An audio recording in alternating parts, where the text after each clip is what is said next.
Episode 600 of Zen and the Art of Triathlon is brought to you in part by Amrita Bars.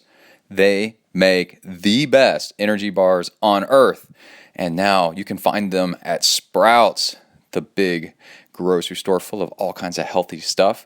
Amrita Bars are made with dates and then seeds and a little bit of fat and cardamom to help soothe the stomach. And they are fantastic for fueling your workouts, for a nice snack that just feels good, and also to feel happy that you know that you are eating healthy. So check them out, Amrita Bars, A-M-R-I-T-A, Amrita Bars, at amritahealthfoods.com, and you can get 15% off your order with discount code ZEN. All right, let's get started with the show. Here we go. You are listening to Zen and the Art of Triathlon.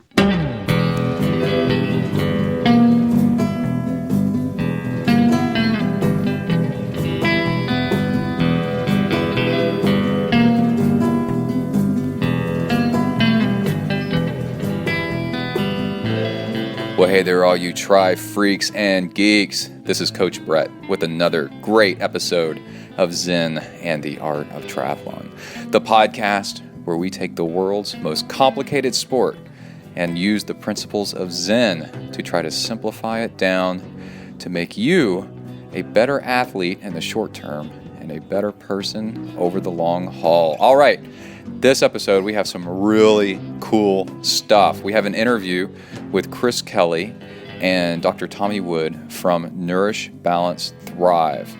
And we do a Skype call where we go over my blood test results. And we had done a huge blood panel, and it revealed a whole bunch of really interesting stuff. For example, that I wasn't eating enough, that I might have some sort of issue with B12 and vitamin D, and also strategies on how to eat more of the right stuff so that I have more energy while doing long course triathlon. It's a really interesting conversation, and I'm really honored to have them on the show. Dr. Tommy Wood, I believe I caught during the conversation that he went to Oxford and Cambridge, so we're in some pretty smart company here, and it's just a really fascinating interview, and it's going to lead you to a whole lot of questions about what you're doing and what you can do even better. It's really neat. And let's see, we have news and a training log where I cover all kinds of interesting stuff. And yeah, just a really great episode all the way around. So let's go ahead and get started with some triathlon news. Here we go. All right, first up, we had Ironman Coeur d'Alene last weekend, and I don't have the results in front of me. My internet connection is down, unfortunately. But I do remember that I believe Heather Jackson won the whole race and on the women's side, and this might be her first ever Ironman win, and it was crazy, crazy hot. And on top of that, we have Boulder coming up in a week or so, and the course there has changed from being flattish compared to last year. Now it's going to be a lot more climbing. So I've got some friends that are going to go do that, and good luck to them. And going on right now is Ironman Frankfurt. By the time you get this podcast, it'll be over and done. So we'll see who gets the podium in that one. But right now, the pre-race favorites are Caroline Steffen and Sebastian Kienle. And Kienle won Kona last year. So let's see how much effort he actually puts out. That's pretty cool. All right, on the gadget side, we have Garmin introducing a whole bunch of really cool stuff. Sorry, I had a little bit of ice cream. Big ride today. Anyway, let's see, they introduced the 520, and that's a bike computer, dedicated bike computer. And actually, I don't even think it has a triathlon mode. And I ride with the Garmin 920 watch on my wrist, but while I'm on the bike, I have the 510, which is a dedicated bike computer, between my arms, right up by my hands, so that I have something to look at that's telling me what's going on with 10 screens of data, without having to twist my wrist all over the place and wreck while I'm trying to look at the little watch screen with 4 screens of data. So that's why you want a dedicated bike computer. And then you got backup data for your bike too, in case one of them fails during an Ironman. That actually happens kind of often, more often than you'd think. And the 520 is not a touch screen. It's got a better screen apparently, and it's got Bluetooth updating and all that good stuff that's out there now, and live tracking, I believe. But the big deal is that it has Strava integration. And what that means is Strava, if you don't know about it, Strava.com is a website that you can upload your GPS and wattage and heart rate, if you want that as well, files to there. And it's a social site that will compare your efforts versus anybody else's efforts over the same areas. And then people make segments. So it can be like a mile, 2 miles, 3 miles, from this intersection to that intersection. And then it keeps a tally of who's done the best in all your times just by your uploads. So basically, it's a racing platform or a workout platform that allows you to go out and race other people without them being there anytime that you want. If you want to race somebody else's time at 3 a.m., that's fine. You can go do it. I don't suggest that, but you could, and it will compare your time versus everybody else's. And it's really, really neat. So Strava integration means that the bike computer will show you, what you do is you favorite segments on Strava, and then as you're riding along on your bike, it'll warn you on the bike computer, hey, there's a segment that you like coming up, and you'll be there in just a minute, just letting you know in case you want to race it. And then you get there, and I guess I've yet to see this in person, how it operates, but if you say, yeah, I want to go and do this, then it'll calculate your time versus the either, I guess, maybe your previous time or the best time or the king of the mountain's time. That's what they call the fastest person, or queen of the mountain. And that's really, really cool. I've found since Strava came along that my biking has improved a lot, because if I'm feeling really good, then I have places to go ride my bike really close by that I can challenge myself and try to beat my old time or beat somebody else's time.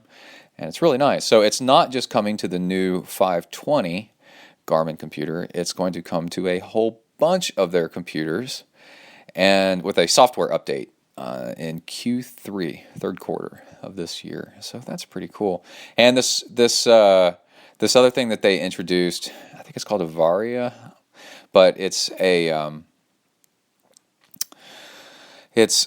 radar sensor on the back of your bike. And it'll tell you on your bike computer if there's a vehicle approaching from the rear. It'll start warning you, which is really cool. And also, that people seem to be loving that. That's a big hit. And also, the Tour de France, as Bob Roll always says, did start today with just a time trial. I think it was a 12K time trial. So the guy that won it knocked it out in 15 minutes. It was dead flat, and I think they said he went 50 kilometers per hour, which is just absolutely nuts, and that's apparently a record. But again, they said it was dead flat, but it wasn't just a straight out, it was an out and back, which is nice, because that goes to show how it wasn't tailwind the entire way, so that's good. And one last thing we need to mention before we get into our interview with Chris Kelly and Dr. Tommy Wood is an email from Chris Haig, about Chris Haig. And this is from Billy. This is so good. I love getting emails like this. Dude! ! So I'm out on my ride on the Queen K this morning listening to you in my ear, when all of a sudden you and Mike Hermanson, that's the pro I interviewed last week, start in about Infinite. Awesome! I always read exclamation points when people email them to me. I was actually drinking from my 2-hour bottle of Go Far. That's Infinite's, one of their blends that they make, as you guys were talking. So happy it worked for you. That's awesome. Oh, this is Billy that sent me a private email and suggested I try Infinite, which actually it works really well. Let's see. Also wanted to let you know that listening to you has finally paid off! ! Ha! Just kidding. I'm glad it's finally paid off. But seriously, I went and hired Chris Haig as my coach to get me ready for Kona via resident lottery. I'm not even close to really qualifying. That was in parentheses. And he is, and this is in all caps, awesome! Great recommendation. Thanks for that. And also, I have been loving the Hornet juice, and he's calling it Herman juice. Dude, that's kind of creepy. On my longer workouts. Thanks for that too. I'm heading over to your webpage for some more Herman juice now. It's getting weird. That 30-pack didn't last all that long, smiley face. Thanks for your awesome podcast and keeping me company on these long workouts. Best regards, Billy in Hawaii. All right. Yeah, so Chris Haig is a sponsor of the show, ChrisHaigRacing.com, and it's Haig, like the Hague, Hague, Chris Haig. And he is a wonderful coach. I absolutely love hanging out with Chris. He has just the best attitude and really just energetic and is inspirational. Super fast guy. I thought I was fast, knocking out a 440 half Ironman, and he schooled me with a 420 and knows a lot. He's worked in a he ran track in college, and he worked in a triathlon shop, and now he's a school teacher. So as far as the knowledge and the experience and the ability to work with others is just fantastic. So make sure you check out Chris Haig. And also, I want to mention that I get emails like this a lot where people say the show has really helped them out. And when we get past the interview and we go on to the training log, you'll see that I just mentioned continuously different stuff that I use that works, what doesn't work. And if you find that this podcast has helped you out, all the hours and hours and hours and hard work I put into training, training, but then also podcasting, that you can actually help out with the show and pay it back a little bit. You can go to ZenTriathlon.com and see lots of cool pictures of stuff that I'm doing and commentary. It's pretty fun. And then also on the left-hand side, if you scroll down, there is a PayPal link, and you can donate back to the show. You can do just under $4 a month, which is just around $1 an episode, which is nothing. That's a recurring donation. Those are nice. And then, or you could do a one-time donation. And if you do, then anytime you want, you can email me a question and I'll answer it, or I'll even read it on the show, because I love helping people out. My goal with triathlon, and the whole reason I do this podcast, is to get everybody better and simplify this whole thing and decompile the mystery of how to do this sport and what it actually takes to get it done healthily and happily for the rest of your life. And that's why I'm here, and that's what I do. All right, let's go ahead and get started with the interview. Again, it's all about the blood panels, and I think that this is one of the most significant interviews that I've ever done that's going to have the biggest change in how I do things and in my results, both on race day and also just how I feel in general. The interview was recorded almost a week ago, and I'm already feeling far, far better, and had several of my best workouts since then. And yeah, so let's go ahead and get started. Here is Nourish, Balance, Thrive. Here we go. Welcome to the next level.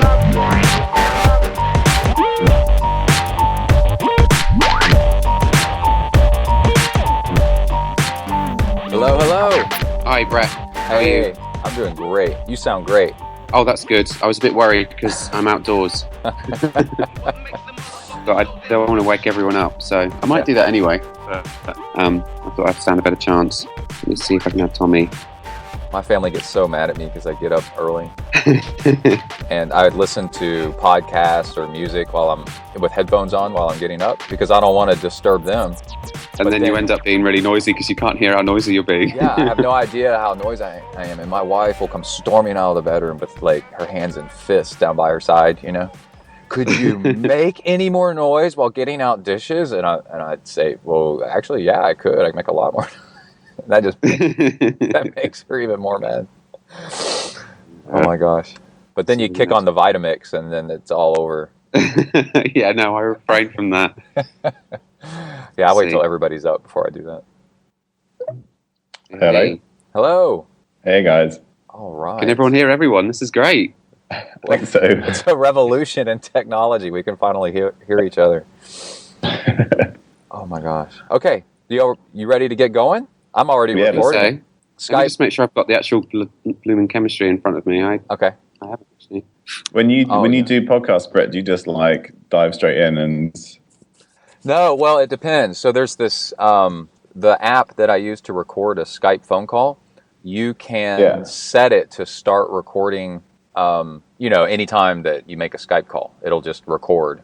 And I found that to be a safety catch that I like because I've actually done an interview or two where you forget to hit the record button. And or you think you did, but you didn't. So it's but then what I do is I'll throw out I bring the recording into the podcast to edit it, and I listen to the first few minutes and to the last few minutes and clip out and erase anything that we don't want extra stuff. Yeah, anything that we don't want to make on air or something like that. Yeah. Okay. Because like at the end of this call, we pretend to hang up. That's what I always say. Let's pretend we hang up. Yeah. And then afterwards, I ask, "Hey, was there anything in there that we mentioned a sponsor or something you want me to edit out?" And every once in a while, somebody will say, "Yeah, you know what?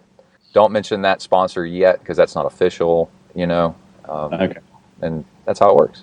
It's pretty cool. Yeah. Let me pull up the document myself. Okay. And I was just going to say that when sometimes I've done a couple of podcasts, is there a bit of a delay? A little bit. Okay. No, that seems okay. Yeah. All right. And how about we introduce ourselves? You two, they know who I am. How about you introduce yourselves while I open up the document? Okay. You want to go ahead, Chris? Okay, first, Chris. Yeah, let me just turn this off. You want to go ahead, Dr. Wood? Oh, yeah. Sure. Well, my name is Tommy Wood. I'm a British-trained medical doctor. Before I went to medical school, I did a degree in biochemistry. So I'm a biochemist and a medical doctor. I'm currently doing a PhD in pediatric or neonatal brain metabolism. So I look at ways to treat babies with brain injury caused by problems during childbirth. Mm-hmm. And on the side, I do some blogging and podcasting. I have my own podcast. What's the podcast? It's called the Eat Better podcast. Okay. We've had Chris on once talking about gut health, and so I do all kinds of stuff. It could be just the basics of eating better, living better, more sleep, less stress, all that kind of stuff, or going really deep into the biochemistry of something. It could be ketosis is obviously a really big one at the moment. So I've done a fair bit and talked a fair bit about things like that. So we cover a broad range of things, and that's something. So I have a blog and I write for some various things like breaking muscles is one thing where I write a few articles in terms of performance and nutrition and things like that as well. So that's kind of my side project on the side of all my normal work. All right. So is a British trained doctor more eloquent than an American trained doctor? Because it sounds like it. You're more likely to do what he says because of his accent. Right. It sounds more authoritative. Authoritative? Let's see. I don't know. Authoritative. At least in the States, the accent gets you a long way when I'm over in the States. So maybe. Yeah, he sounds official. You both sound very official to us. All right. And you, Chris?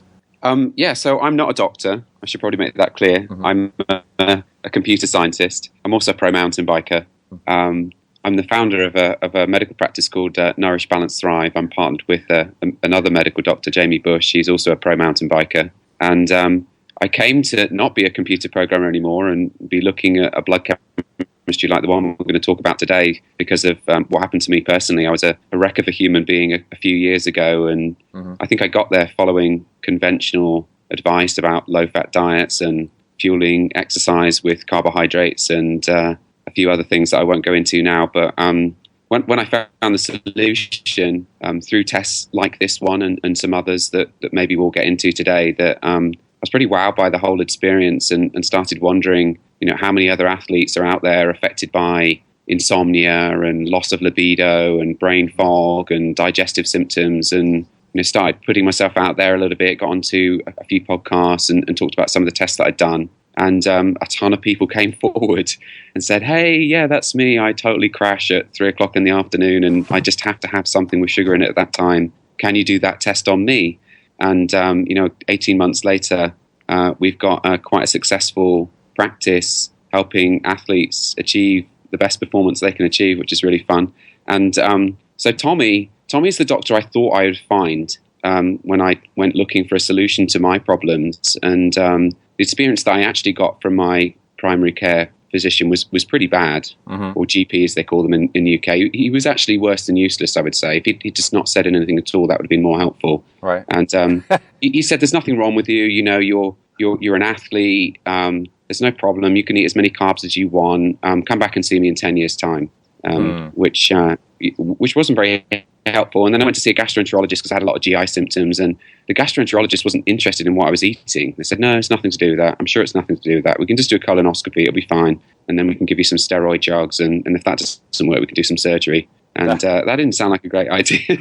No. But luckily, I'm married to a food scientist, and she works with me in Nourish, Balance, Thrive, and we coach people on the paleo diet, which you've probably heard of. And we get fantastic results like that. So, it's a success story all around, which is fun. I love what I do now, which I'm not sure I could say before. So that's good.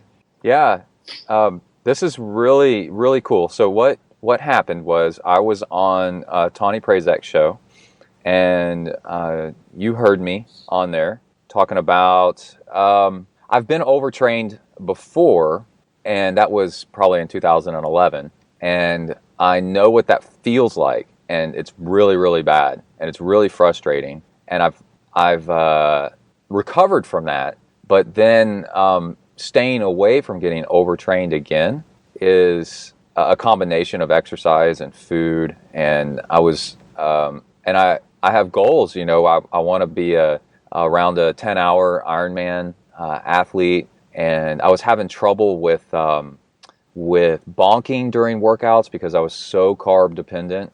And I've had blood tests before where they see how carb dependent you are versus fat, and I was really, really high on the carb end. And I'm trying to think I was having to pee a lot sometimes in training, and I was caffeine dependent like crazy to get the energy to go work out. But I wasn't. I'd learned enough to not get terribly overtrained because I'd been down that road before. So I was looking into food, and I'm really big on rest and recovery because I think I've got that part nailed down. I get lots and lots of sleep, and I skip workouts if I'm tired. But there's still a major piece of the puzzle going on with the food and like carbs versus fat versus protein and the ratios of stuff, and I can always improve in the other areas that I think I got pretty figured out too. But then I was just telling a friend yesterday about my test results, and because he was saying, well, maybe I should do this and maybe I should do that. He's just throwing some stuff in the air. And I said, no, you should go get this test done. And it will tell you where your weakest links are. And then when you work on those, then you're actually fixing the things that are actually broken. Instead of guessing, you could guess for years and not know if you're actually improving stuff. And just off the top of my head, like on this test result, I'm really high. I'm overly high in iron. I'm low in B12, which we'll talk about why probably. And it looks like I'm catabolic, like I'm burning muscle because maybe I'm not eating enough, right? And just a variety of different things. Even though my resting blood sugar or fasting blood sugar is a little bit high, my insulin sensitivity is really, really low, or is really high. I mean, it's good, is what I'm trying to say. And then, and if I'm wrong about this, we'll revisit it, because we had a phone call for the audience. We need to say we had a phone call last week, but the Skype quality was just, it kept dropping out, so we decided to redo it. So I know a little bit about what we're going to talk about today. And then, so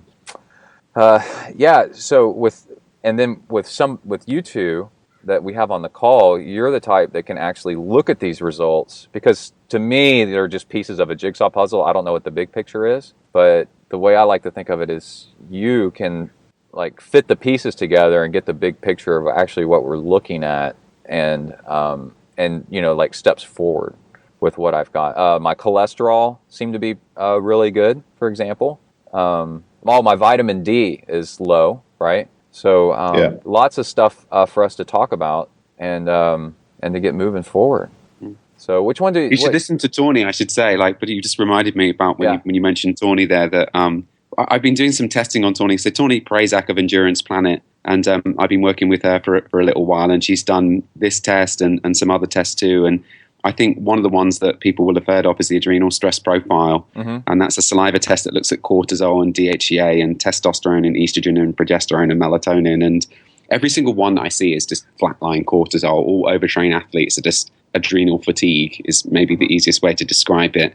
And we just ran a test on Tawny, and it's like one of the first perfect adrenal stress profile results I've ever seen. I want to frame it and hang it on the wall just to show that this is not nonsense. It can be done. So mine definitely listening to Tawny is on Endurance Planet is I know part of the solution. Right. Was my adrenal in there? I didn't notice that. Is that a saliva test? No, so we don't have that. And okay. But there are sometimes some clues, and there's sodium and potassium on this blood chemistry. And typically what I see in overtrained athletes who have the kind of low cortisol thing, there's another hormone called aldosterone, which is also produced by the same glands. And for some reason, maybe Tommy could explain this better than I can, but it seems that the low aldosterone and low cortisol, they go together. And the result of this on the blood chemistry is you see high potassium and low sodium. Okay. And yours is not what I normally see, actually. Normally the potassium's a little bit higher than that. And in fact, mine's a little bit higher than that. So do you know why it is, Tommy, that those two hormones sometimes go together?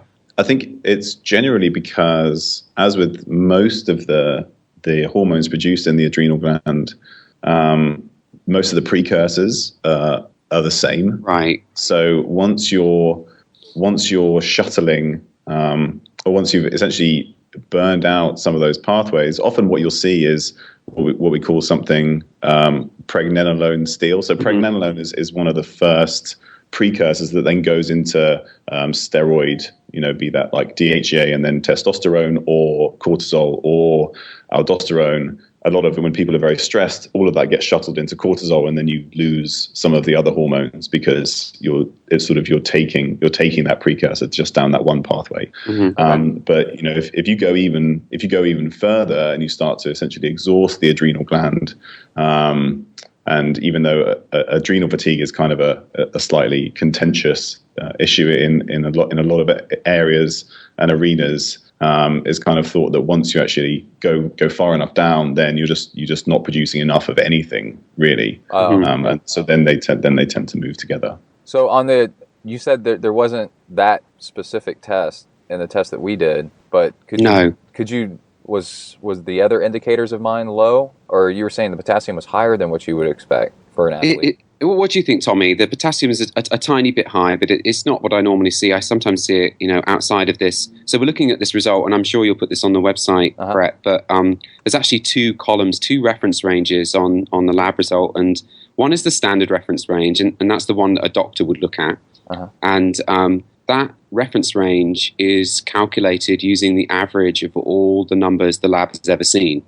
And there's a problem with that, and it's that more sick people go to the doctor than well people do. Right. And you're not interested in being, the average kind of sick American if you're trying to win, a long course triathlon. Right. So it's helpful to have somebody to find some tighter limits. And I have some software that I use that creates this second column, the optimal reference range. And I mean, it's not. Again, it's not really set in stone. You still have to use your brain, but I think it's useful to look at these. And you're still inside the optimal reference range of sodium and potassium, but I think the adrenal stress profile would tell all, really. And cortisol follows a circadian rhythm, so it should be highest first thing in the morning and lowest last thing at night. And sometimes you could have like normal cortisol output, but it's just dysregulated. So the person's having trouble sleeping at night because their cortisol's high. And that could be because of something they're doing, like watching Breaking Bad right before they go to bed, right? So there's things in that test that you can't see in this one. But the blood chemistry, because it's the most general test, it's a really good place to start. Yeah, like right now, I'm looking at the fasting insulin for me, and the standard range, you're saying, for people that includes a lot of people that go to be the doctor because they're sick, is 2 to 19 units. What is a milliliter? 2 to 19 something per milliliter? No, it's micro units per mil. So insulin is measured in a standard unit. Okay. Yeah. And the range that the optimal range is actually 0 to 5, and I was 3.9. Mm-hmm. So I was. Yeah, that's a good example actually. Tommy, would you be happy if your fasting insulin was 18.9? Absolutely not. But I also wouldn't be happy if it was 0, because you do need some insulin. If you have 0 insulin, then you're basically a type 1 diabetic. So I'm not sure I completely agree with the optimal range listed here. But no. So this is something that we talked about last time, was that what we're finding more and more. So say in terms of something like cardiovascular risk. Is that your degree of insulin resistance is your main sort of risk factor. And there are lots of things that can feed into insulin resistance, but if somebody is very insulin sensitive, they're much less likely to have later cardiovascular disease. And what they've seen is that if your fasting insulin is low, and your fasting insulin is pretty low, it's 3.9, then it doesn't really matter what your cholesterol is. So with all these things that we think about, be it like LDL cholesterol or certain subfractions of cholesterol like ApoB100, which is just a certain protein that you have in certain types of cholesterol that is a marker of having higher cardiovascular risk. But if your insulin is low, then actually it doesn't matter what those values are. It seems, that's what we're starting to see. So, I mean, although your cholesterol is pretty good, I mean, it's fairly low across the board, which isn't surprising, I think, because we've talked about the amount that you exercise and probably that you're not maybe eating enough. Right. But something like your triglyceride to HDL ratio, which is a good indicator of insulin sensitivity in certain populations, that's your triglyceride to HDL ratio is 1, which is very good. So both of those things would suggest, say, in terms of something like cardiovascular risk, that yours would be fairly low. I remember seeing a TV show about blood pressure, and they said that cholesterol doesn't really matter. I may be wrong about this because it was just a TV show. But like you're saying, cholesterol doesn't matter until after a point. And they said that cholesterol is the patchwork material that when you damage your arteries, that it comes in and does the patching. So if your blood pressure is low, you never really do the artery damage for the cholesterol to come in and patch up anyway. And then, so it doesn't really matter like your cholesterol profile as much if you have lower blood pressure.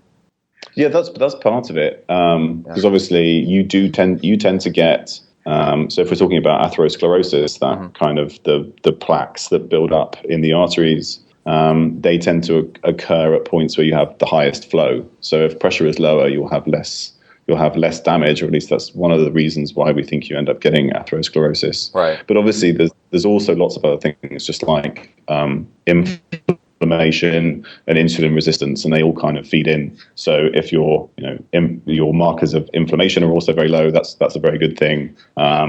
So that's part of it, absolutely. But I think people are still arguing over what the important factors are. So that might take some while to tease out. So what do you make of the? Sorry. Well, does a low fasting insulin mean that means I'm insulin sensitive, which is good, right? That means I don't need much insulin. So, and does that mean, absolutely. Does that mean that when I do take in something like carbs while working out, I'm efficient at using those carbs, because insulin is, I'm sensitive to the insulin and it can transport the carbs to where it needs to go and create energy.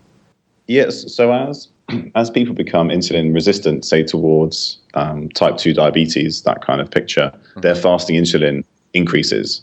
So having a low fasting insulin suggests that you are insulin sensitive. The only way to really test it is to do, you do things like euglycemic clamps, where basically they feed you, they put glucose into one arm, and then they see how much insulin you need to clear that glucose. Or so there's a very invasive tests. So that's not something that you'd need to get done. So that would be the only way to really see how insulin sensitive you are. But based on your fasting insulin, it would, and the fact that the amount of exercise you do, obviously is a big factor in that. Would suggest that you're very insulin sensitive. Now, I'd been working on getting rid of the sugar out of my fueling and training and such for about a month before this test. Would it have worked this fast? Because I went from bonking in workouts to being able to do like 1 to 2 hour workouts on just 100, like 25 grams of carbs per hour, which is pretty efficient, or nothing really if I didn't want any. Would that have brought this result down this fast, or is this more of a long-term thing? That's a good question.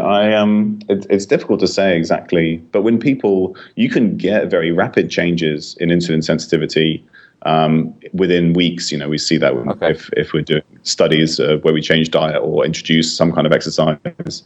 But I would guess that your issues with fueling were not due to your insulin sensitivity, and they were due to basically how well your body was adapted to burning fats and your fueling strategies and how much you were eating and all these other kind of things. So if we'd have taken your fasting insulin a month ago, it might have been a bit higher, but I can't imagine it would be that much different. Okay, but it's impossible to say. Right. Yeah.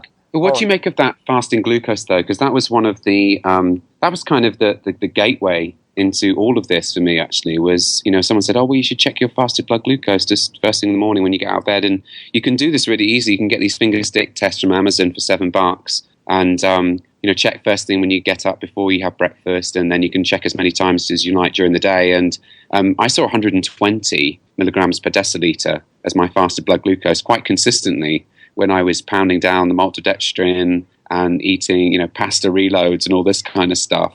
And, 101 it's not 120, but it's still not great either. So what do you make of that, Tommy? So we talked about this a bit last week as well. And so there were a couple of things that suggest, I think Brett, you mentioned that the overall picture is that you're maybe slightly catabolic, which basically means that you're just eating up muscle tissue or sacrificing other tissue to try and maintain energy. Right. And I think there's a couple of things. So the glucose is slightly high. This is a fasted morning glucose, so you haven't eaten beforehand. Right. But you did have some black coffee, which potentially can increase your fasting glucose. So that might be part of it. Right. But then also your BUN, your blood urea nitrogen, is high, and that it's on the higher end, and you do that. You can also look at the ratio to creatinine, which is just a urine or kidney. It's basically a kidney. We use it as a kidney function marker, and that is fine. But compared to your creatinine, there's a ratio. Your blood urea nitrogen is also high, and I think the combination of those two suggests that you are struggling to maintain energy reserves first thing in the morning. So if blood urea nitrogen is a marker of protein breakdown, obviously you haven't eaten any protein, so that protein is probably coming from muscle tissue. And some of that can also lead to increase in blood glucose. And it's not a huge effect, but I think with the two together, it suggests maybe that overall you're just not eating enough to fuel everything that you're doing, and then your body's having to tap into other reserves, including your muscle tissue, in order to try and maintain energy or get enough fuel. Right, and that's what was happening. I get up in the morning. This has been going on for years and years and years. I get up in the morning and I want to go work out, but I have to eat something to get the energy to even start working out. Because I'm not eating. You're saying probably because I'm not eating enough and we can get into eating enough of what, but I'm not eating enough of to give me the energy to work out in the morning. The day before, I'm not eating enough. Yeah, absolutely. Okay. There's another thing, a sign as well, actually, on this blood chemistry, which is not there, that was there on my chemistry. And this is just like, this is not a fancy test. Like, if you look at the last result you got from your doctor, you'll be able to see these markers. And the AST and ALT, and these are transaminase enzymes, that ALT belongs primarily in the liver. And when these become elevated on the blood chemistry, it means that something happened to the cell that contains the enzyme. So basically, there's some sort of cell death there. And I mean, you probably raise these by doing, if you did this after an Ironman triathlon, you'd probably see them elevated then. But, for me, I'm pretty sure what was causing that was sort of non-alcoholic fatty liver disease. So I was starting to put on fat around my liver, and that can cause the liver cells or hepatocytes to die. And then you see this elevation of AST and ALT in particular. And I think mine was 46, so more than double what yours was. And I've seen some evidence that even when this creeps into the sort of high 20s, low 30s, it's a pretty good leading indicator of type 2 diabetes. So that's, again, is like another marker there that shows that maybe carbohydrate resistance is not your main problem here. Okay, so this is like the article I read in the news this morning where Brazil, or I forgot what the country is banning the force feeding the geese. Oh, really? Yeah, exactly. Carb, because it gives them a fatty liver, and that's a delicacy, and it's torturous to the animal. So is that same thing? This is one of the this is one of the anecdotal reasons why people say that maybe a lot of grain consumption isn't a good idea. And so, some people do very well and live a very long life eating mostly grains. But if you look at a goose, if you're trying to make foie gras, which is basically just a fatty liver, you just take a goose and you just force feed it grain. That's all they do. And then they put on a lot of fat, but particularly in the liver, and then that becomes a delicacy. Wow. I've noticed that the beef is like that as well. We had pork liver for dinner last night, as you do. And we compared to a beef liver, it's much, much leaner. And I wonder, even if the fancy beef that we've been buying is still grain finished, I think that's quite a common practice, even for really good quality beef in the US. And to be grass fed. To be grass fed, they just have to be fed grass either at the start or the end, but you can use grains in between. So I called a bison, American bison producer one time. Because they said, it didn't say on their packaging, it wasn't entirely clear. There was some room for misinterpretation on it. And so I called, and they said, yeah, it's grass-fed until they send it off to the feedlot. Yeah. And then I said, well, why do you send it off to the feedlot? And they said, to put fat on it because people don't like it. People won't like it if it doesn't have enough fat on it. And I said, you think that, but some people don't. If you grass-finished it all the way through, you'd probably have a huge market for that as well, so... Yeah. Okay. So, you were saying mine seems to be within your optimal range, this AST and ALT, the fatty liver stuff. Yeah, exactly. It seems to be okay, kind of in the middle of your optimal range. So what does that say then about me? Does it say I'm doing okay with how many carbs I'm eating? I'm not eating too many or something, or what? Yeah, it does. It does look that way. What do you think, Tommy? I think so these things, it's really... They're all clues. Yeah, they're all clues. So none of it kind of tells you definitely one way or the other. So it's kind of, everything's a pattern, and you kind of have to look at the whole thing. And I could just look at one blood and say, definitely this or the other. So I don't think anybody could do that. And anybody who says that they can do that is probably being a bit economical with the truth. But they look, your liver function tests, as we tend to call them, on the whole, look just fine. So there's certainly nothing to suggest any kind of overt problems there. And I think overall, one of the main pictures that we get from your blood test maybe isn't that you have any problems with carbs per se, although we've talked about there is maybe a benefit of increasing your ability to burn fat, so that you then because then you might be more efficient, say in your longer endurance efforts. Right. But I think the overall picture is just of under eating. I just think it's just not enough calories, rather than the fact that specifically you're very you have any problems with metabolizing carbohydrate. So let's talk about some of the markers that indicate that, though, because there's quite a few. You just said that there's no is Brett eating enough? And then there's an optimal range. It's like several markers we're looking at. So you already talked about the blood urea nitrogen. So we know that you're probably breaking down lean muscle mass to fuel your energy needs first thing in the morning. Mm-hmm. But also total cholesterol, 149. I very, very rarely see below 200 these days. But that can be an indicator of not eating enough too, right? Yeah, absolutely. Oh, my cholesterol it's below, total cholesterol is below even your optimal range. Right. Okay, so yeah, what would give me more cholesterol?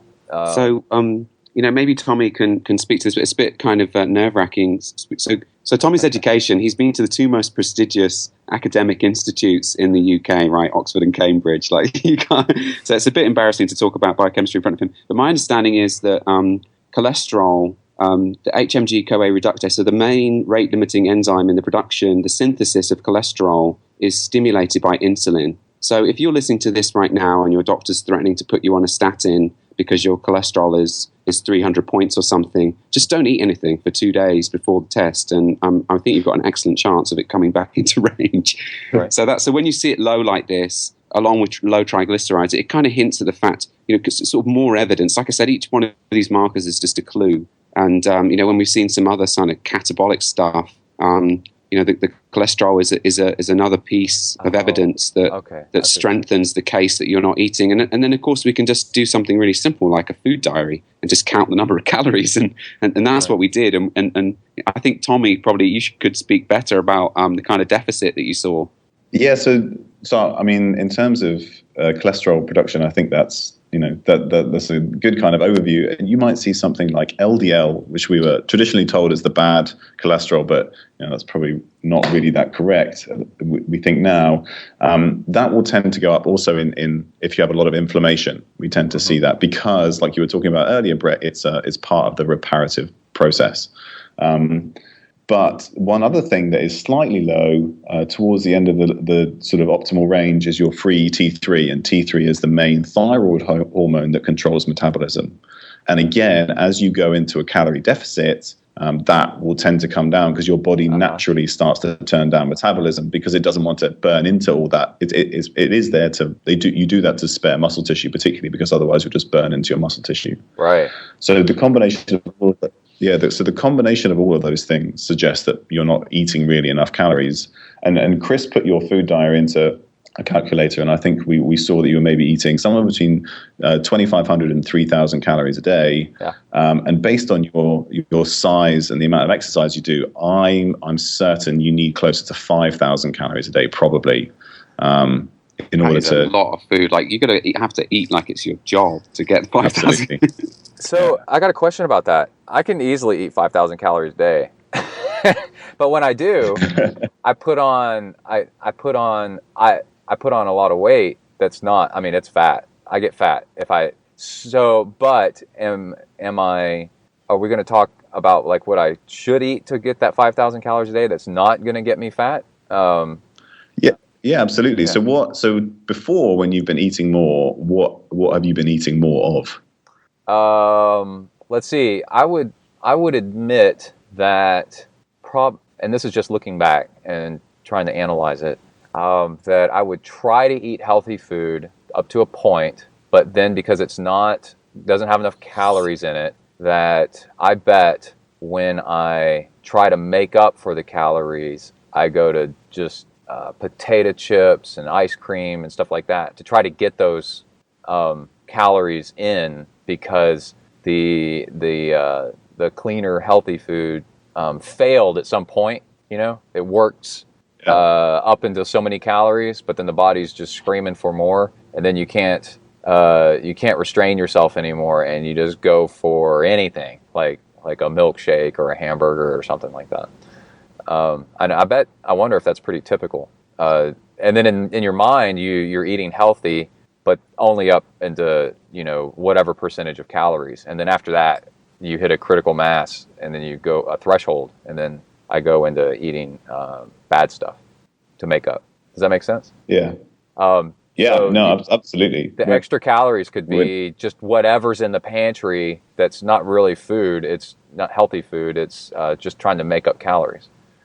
So when you're eating that, and there are plenty of people who, at least during their athletic careers, can eat pretty much anything as long as they're getting those calories in, and they do just fine. I think often as people start to get a bit older, then they find that stops being the case. It's usually those 20-year-old bodybuilders who can just stuff down McDonald's and they're huge and ripped. But usually as people get older, they tend to switch. They tend to switch to a slightly more balanced or healthy diet, whatever you want to call it. Right. But it's I think there's a number of things that could come into that. So if you're eating a lot of refined carbohydrate and you're not timing it well with your training, and then it's very easy to eat 1,000 calories of ice cream. I'm sure I've done that a number of times. Right. So I think there's kind of you could definitely tweak that such that you're getting your calories at the right time, at the right kind of calories, and then you can slowly, incrementally increase that until you get to a point where you maybe start to gain weight,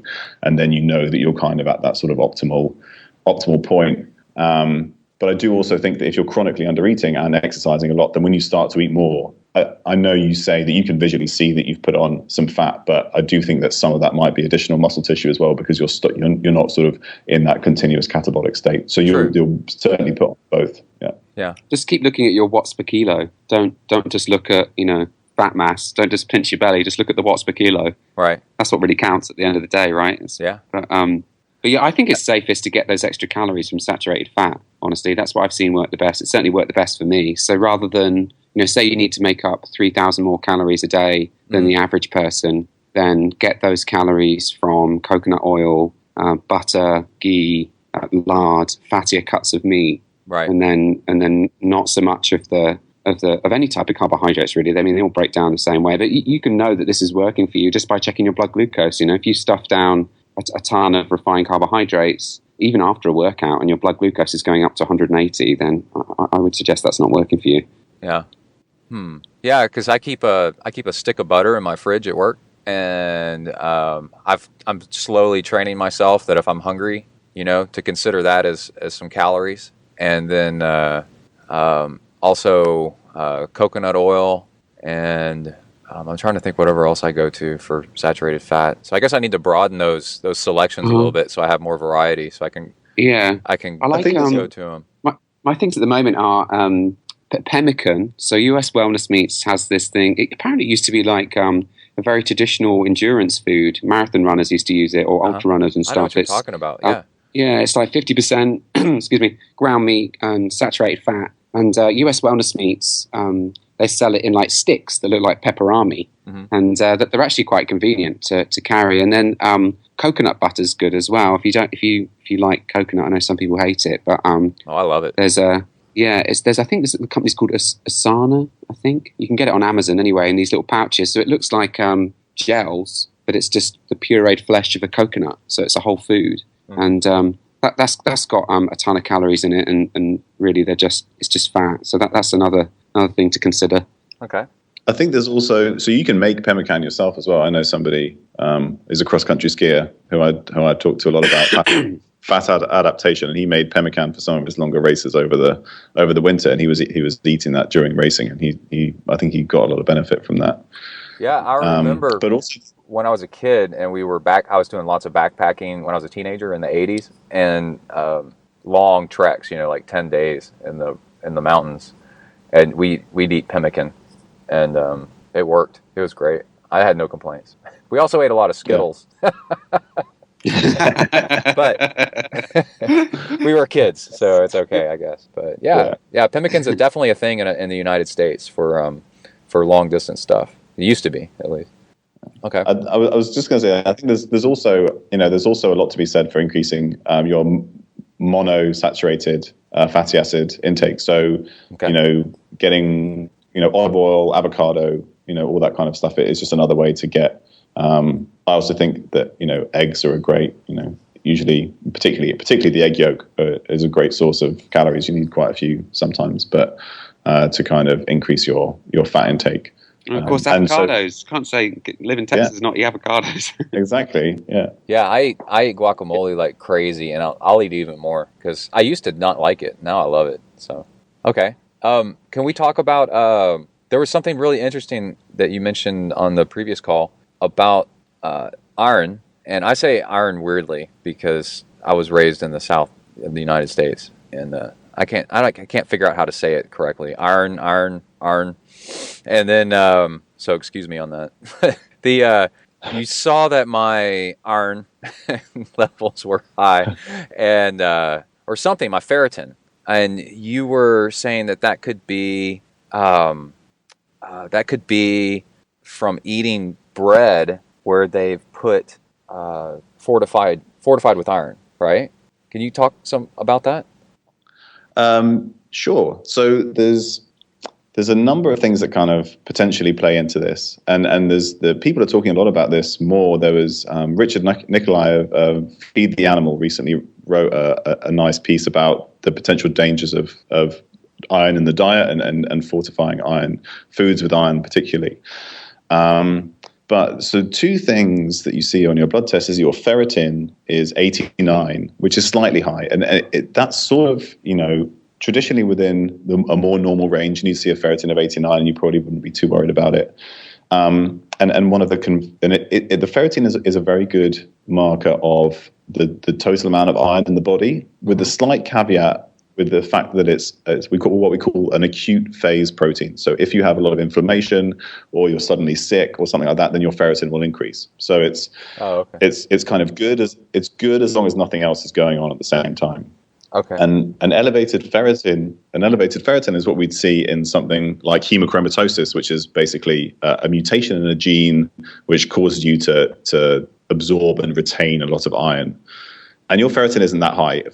We'd see something maybe over 300 for somebody with hemochromatosis. Okay. But in sort of particularly in males, as they get towards their 40s and 50s, they seem to sort of accumulate more iron. And you can check your risk of that by doing something like a 23andMe, and you can look at whether you have any mutations in your iron accumulation genes. But your ferritin is slightly high, so 89. Some people who've played around with this, somebody like Anthony Colpo has written a lot about this previously, and they would think that actually, you'd want your ferritin maybe closer to maybe 30 or 40, something like that. Oh, okay. And also your hemoglobin is quite high, so it's 15.4, so it's just above the normal range, or it's at the upper end of the normal range, depending on who's measured it. And that could just be a genetic thing. You're a very gifted endurance athlete, and maybe that's just because your body naturally produces a higher hemoglobin.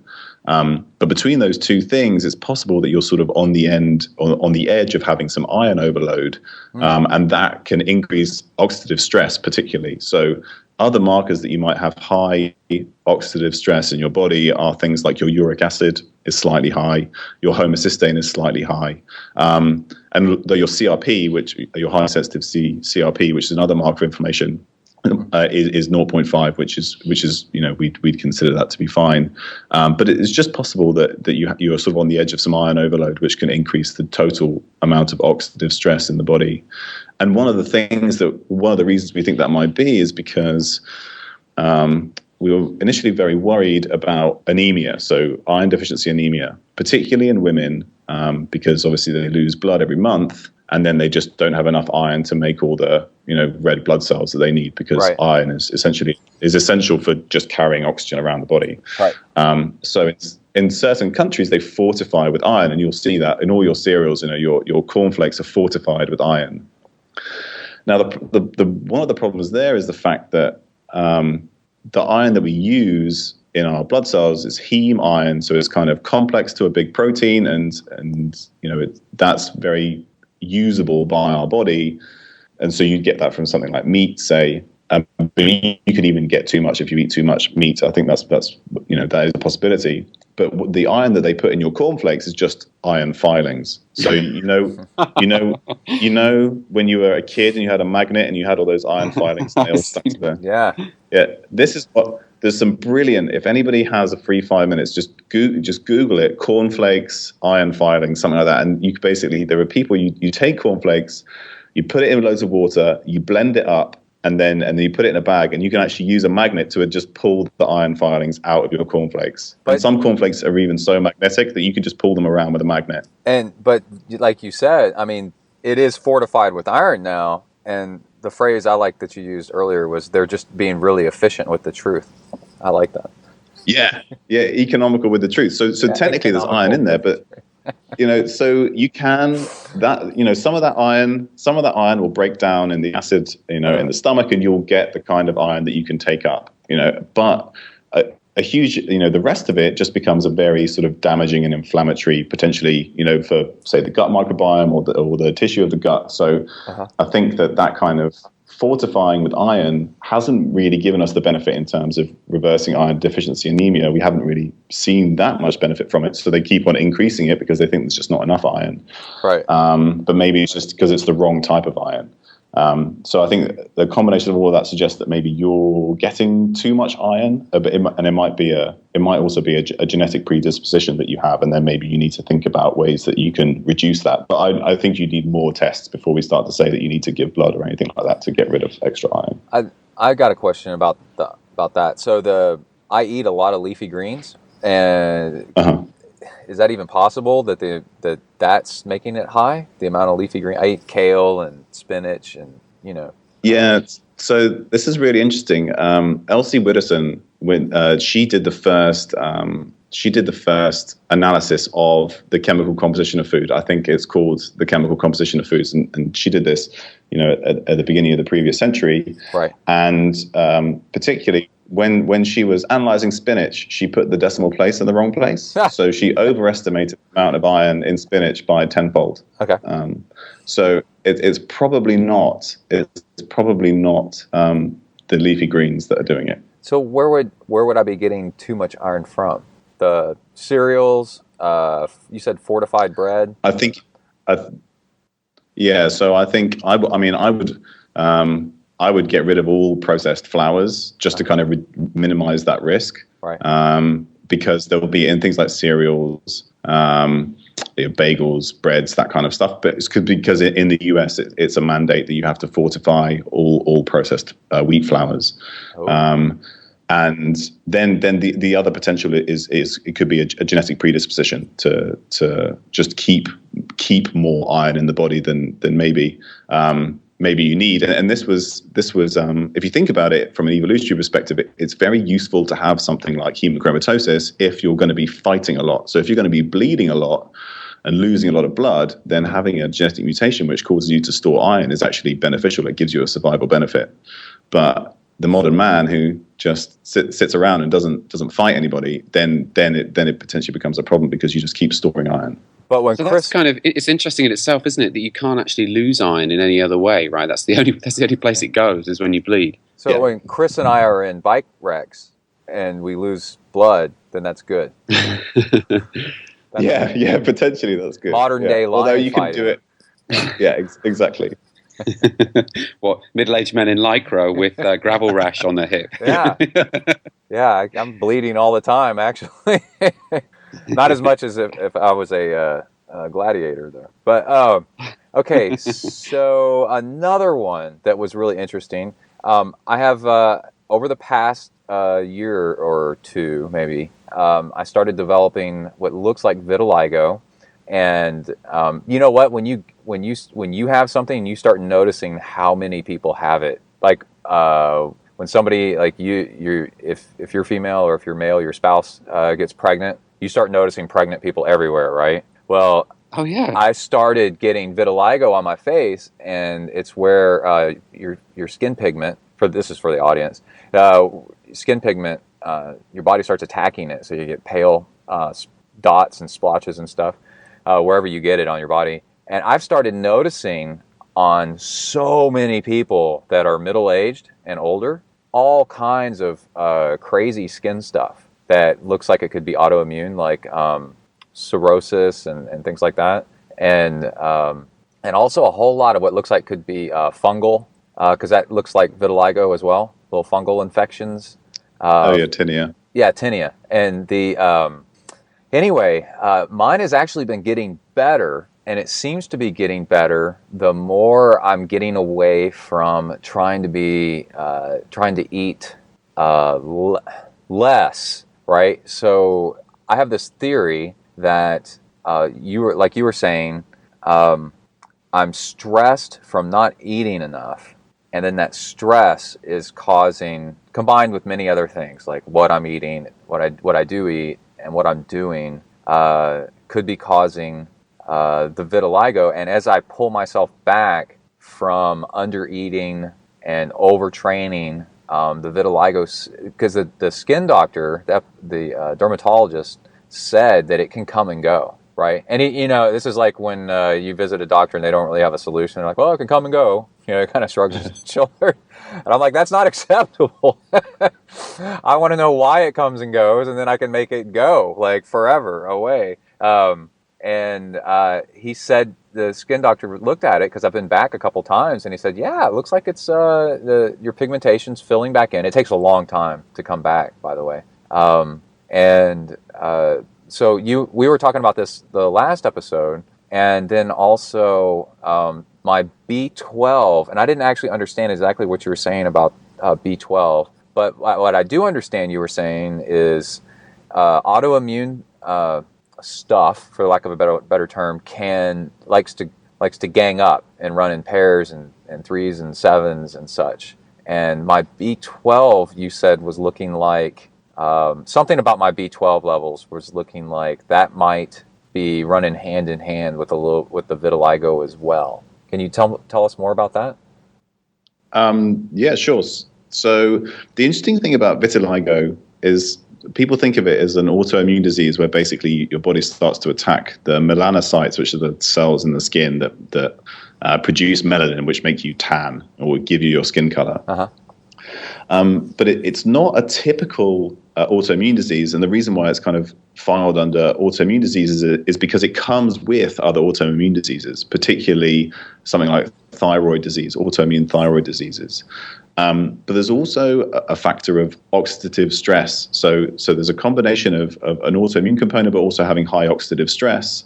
And in vitiligo, your melanocytes are very sensitive to oxidative stress, and then the oxidative stress basically causes them to die. So unlike other autoimmune diseases, vitiligo tends to happen in an equal proportion of men and women, and usually autoimmune diseases are more common in women. So there's definitely more than one thing that goes on in terms of vitiligo, and we've also already talked about how you might have a high level of oxidative stress, which might feed into that as you start to, and that could improve as you start to fix it. Right. But one thing that we noticed was that your B12 is on the lower end, and it's not like super low, but it's kind of it's below what we think is more like the optimal range. Mm-hmm. And you don't really have a good reason for that. You eat a reasonable amount of meat. You have a fairly good diet.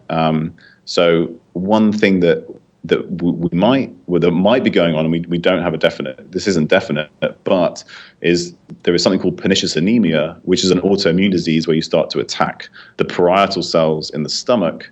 And what they do is they make something called intrinsic factor. An intrinsic factor is something that binds to the B12 that you eat and then helps your body absorb it from the gut. Right. So it's basically you stop being able to absorb B12 as well. So it could be, if you sort of have a tendency towards autoimmune disease, that you have both vitiligo and potentially pernicious anemia, or at least the beginnings of pernicious anemia, which is then causing your B12 to be low. And like we said before, that's not a definite. There's no way I can diagnose you with pernicious anemia looking at this test, but it's a possibility. So it's interesting. There is no anemia, right? So the anemia part is like the low hemoglobin, and which he does not have. No, so we already talked about the fact that your hemoglobin is on the high side, mm-hmm. and hemoglobin is just a measure of all the, basically, it's just a measure of red blood cell function, or the amount of hemoglobin you have in your red blood cells, and you also have a slightly high red blood cell count. But you have your MCV, which is the mean corpuscular volume, which is basically the size of your red blood cells, is slightly on the high side. It's really not that high. It's literally just above the optimal range. It's 90. Mm-hmm. And what the range is actually really depends on what lab did it. But something else that's slightly high is your red cell distribution. And what that is basically it's the size difference between your smallest red blood cell and your biggest red blood cell. Right. And that starts to increase when you have lots of different sized red blood cells.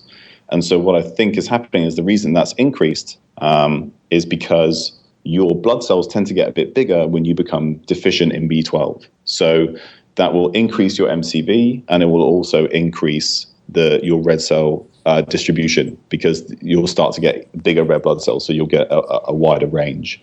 So on some days you had enough B12, and on other days maybe you didn't, and so there'd be this greater variation of the size of the cells. And what I would think maybe is if you corrected your B12, your hemoglobin might go up even further, actually, because then you haven't, because B12 is a rate limiting step, or is very important for the production of red blood cells or all blood cells. Right. So it's possible that if you have a tendency towards a higher hemoglobin, maybe you have a sort of a genetic predisposition to that. Once you correct your B12 insufficiency, we'd call it, rather than maybe a deficiency, then maybe your hemoglobin would go up even further. So that's a cool hack, isn't it? If you're listening to this and you're slightly anemic, then rather than going out and training 6 months for a triathlon, perhaps you could just fix some B12 and folate issues and get more hemoglobin that way, and that's going to make you a better endurance athlete. So how do you? I know, Chris. Go ahead. I was going to say, Chris, you've recently, because Chris has had some problems with his folate intake, and you've increased that, and folate sort of goes with B12, and you've seen an increase in your hemoglobin. Yeah, so I'm a wreck of a human, right? So I have a history. I'm probably celiac, or at least very sensitive to gluten, and so my gut has been a wreck for a long, long time, and with that comes anemia, just because you're not able to absorb the nutrients so well, and it's something I've kind of been battling with for a long time. And being a pro mountain biker, so my hemoglobin is more like, traditionally it's been like even 12 points. 13 was pretty good for me. And so you're 15.4, and I've just got it above 14 for the first time. And that's a really big deal. So you can actually work this out. I mean, I'm not sure whether this is set in stone, but I've seen the equation where it's 0.25 times your body weight gets you extra watts per kilo. I worked it out. It was like 37 watts per at threshold. Mm-hmm. So if I was doing 300 watts before, by increasing my hemoglobin, now I'm doing 337. And of course, that's no additional training. That's just fixing a nutritional deficiency. So that's a pretty big win in my eyes. That pays for the test in itself. Yeah.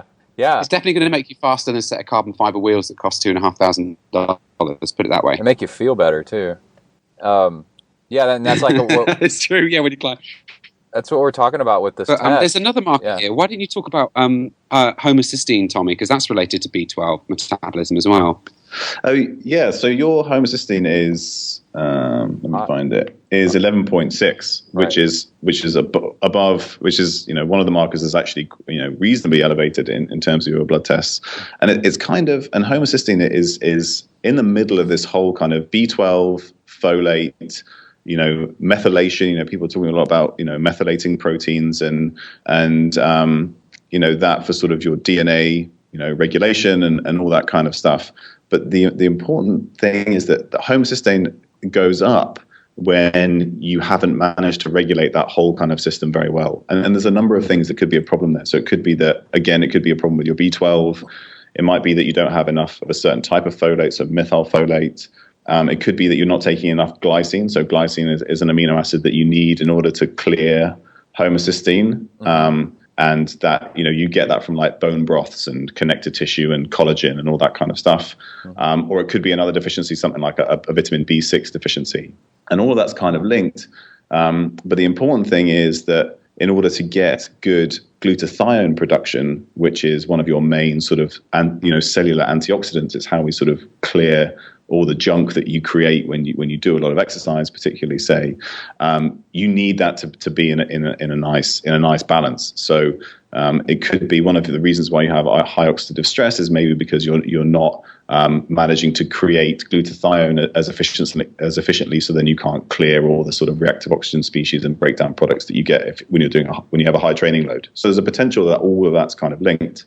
Where your particular sticking point is difficult to figure out. Although, so we can say that you have more bone broths, or maybe take a collagen supplement, or we can do something, Chris is very experienced in doing the organics urine test, and then you can kind of look at particular B vitamin deficiencies and see whether you have any issues there. So there's ways to kind of pinpoint exactly where you have a problem. But a high homocysteine is associated with cardiovascular risk. So even, so your other markers are very low, so maybe it's difficult to kind of say exactly which is the most important. I think insulin and insulin sensitivity is probably the most important. Right. So in terms of cardiovascular health, I really worry about your homocysteine, but it's definitely suggestive that you've got some other issues going on that we could potentially tweak.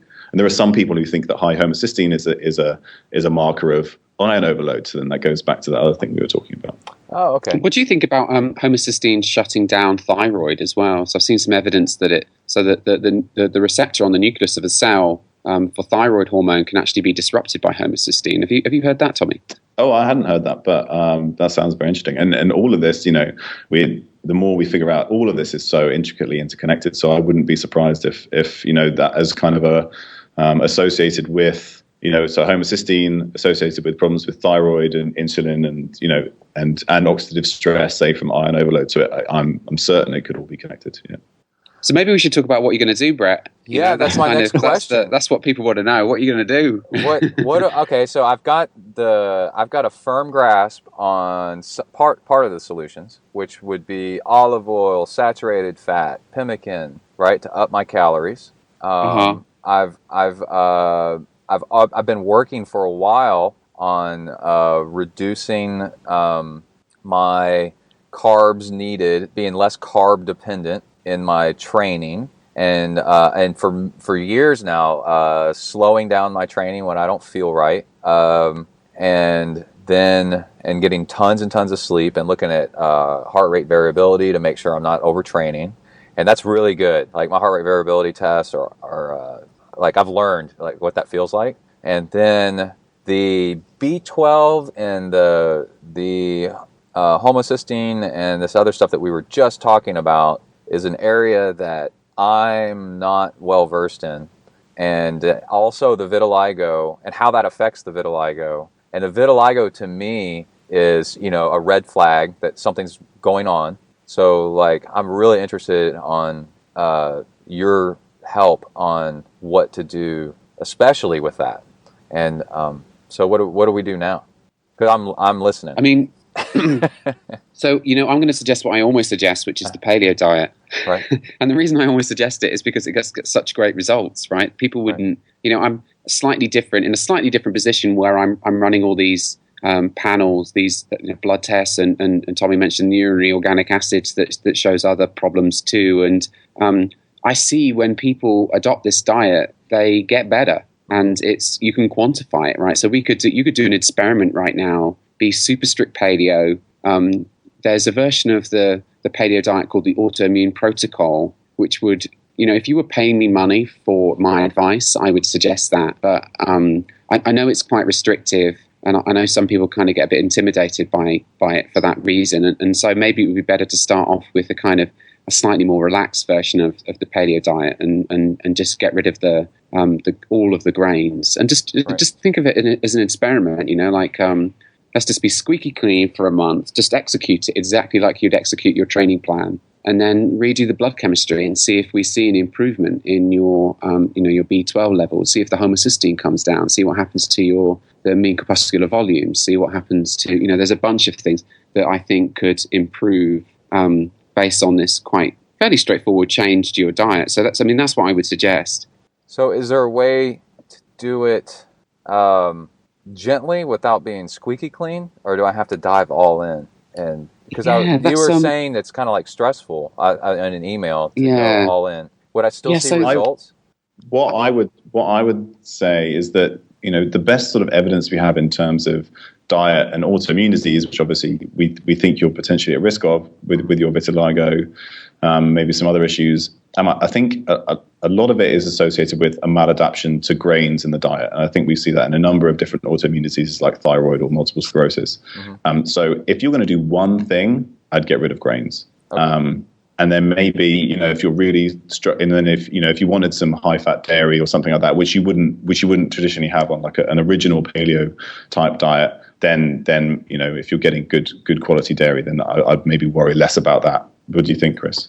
Yeah, I think it depends on you as an individual, and I don't know you well enough to know what motivates you. And I've just finished reading a book which I'd highly recommend. It's called Better Than Before by Gretchen Rubel. Mm-hmm. And she talks about the different types of person and how they respond to different ways of forming new habits. And so for me, I'm an abstainer. And what that means is I do much better not having alcohol in the house, say, right? So I can't drink one beer. I can only drink none or 5. That's just how I am. So I do best with abstaining. Whereas some people are not you like that. You and I don't need to hang out then.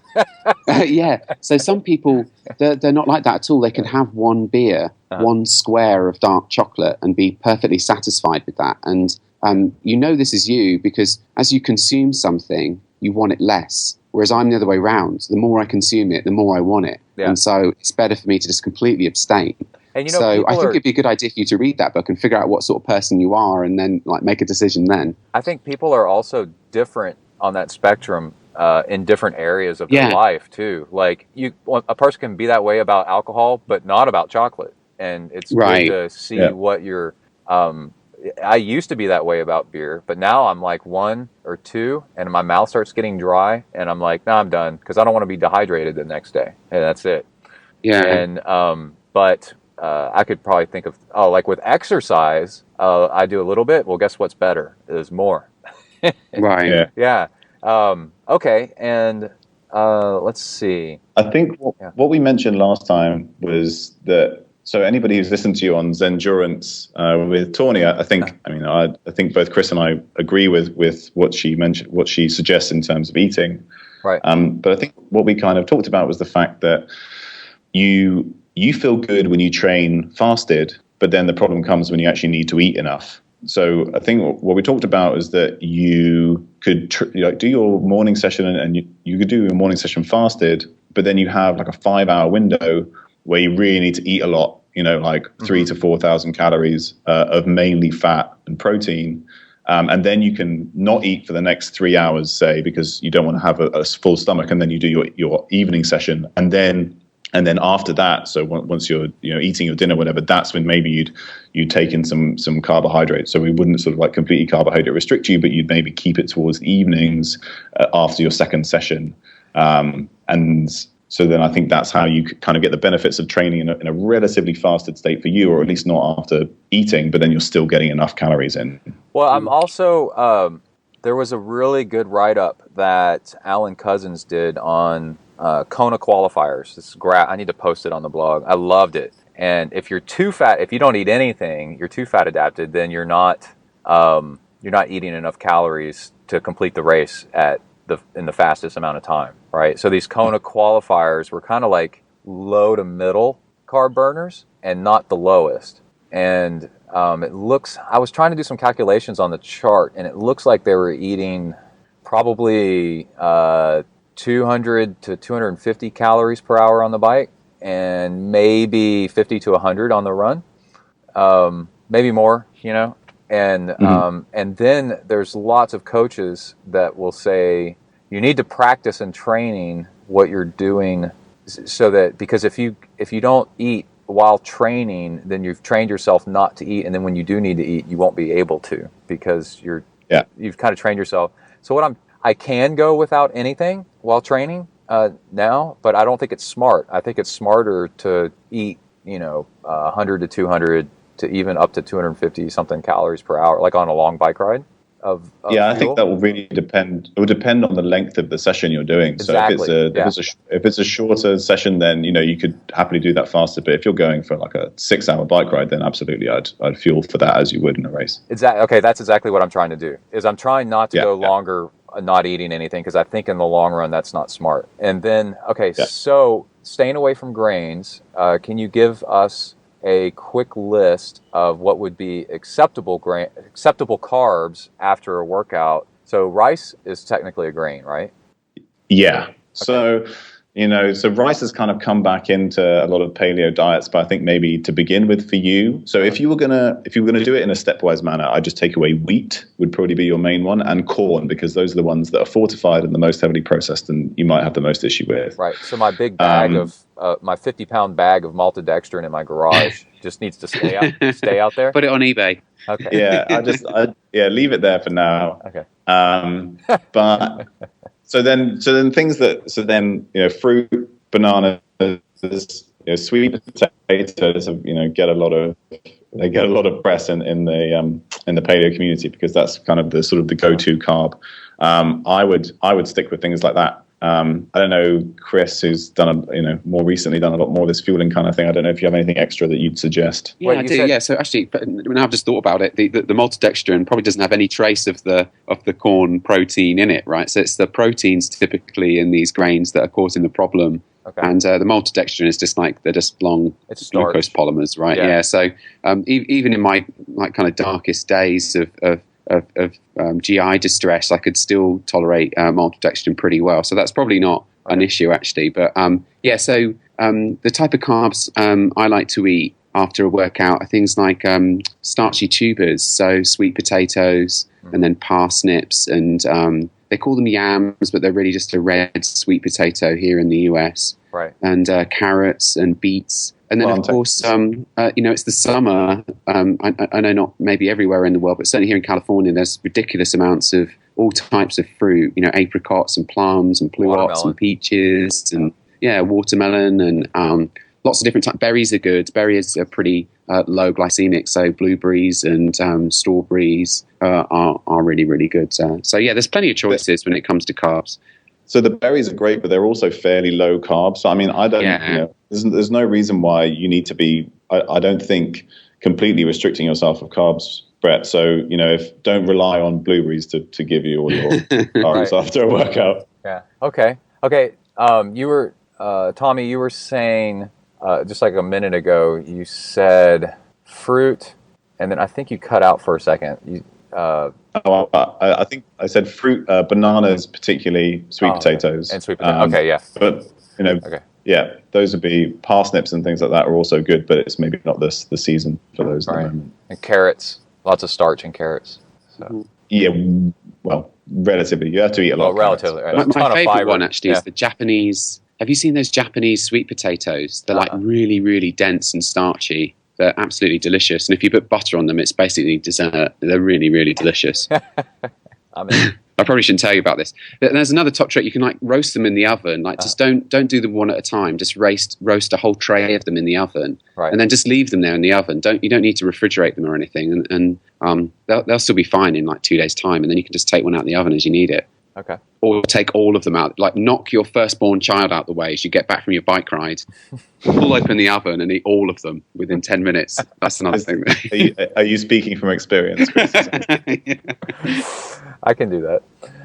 I've after getting my fueling back down, I was doing the whole thing where trying to raise my fueling for long workouts, because that's a thing, right? For pros, they say, keep raising the amount of fuel so that you can keep ingesting more and more and more in training. And I just found for me as a person, as an individual, there was something I did not like about it. It just struck me as, this is not healthy to keep trying to cram more and more. I felt like that goose.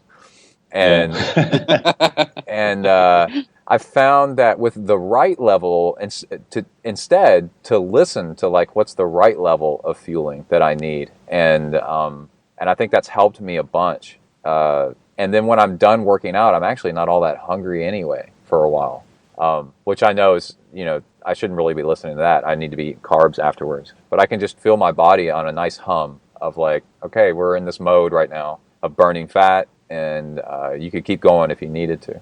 Mm-hmm. That's a good sign, I think. If you get back from a workout and you're not ravenously hungry, I think that's probably a good sign that you're burning at least some fat during that workout, right? Yeah, and this is, a 3.5 hour ride at 230 something watts, and eating maybe 200 and something calories per hour, a low 200 calories per hour. Yeah, that's really good. Yeah. But I think, especially if that's, say, your first session of the day, I think there's a real risk then that you really shut down your eating window and then you again don't eat enough. So even though it might be that earlier on in the day, particularly between sessions, if you're doing 2 a days, then you almost need to force yourself to eat early, just or else you don't have enough time to eat enough throughout the day. And I think that that's part of the problem that you've been having.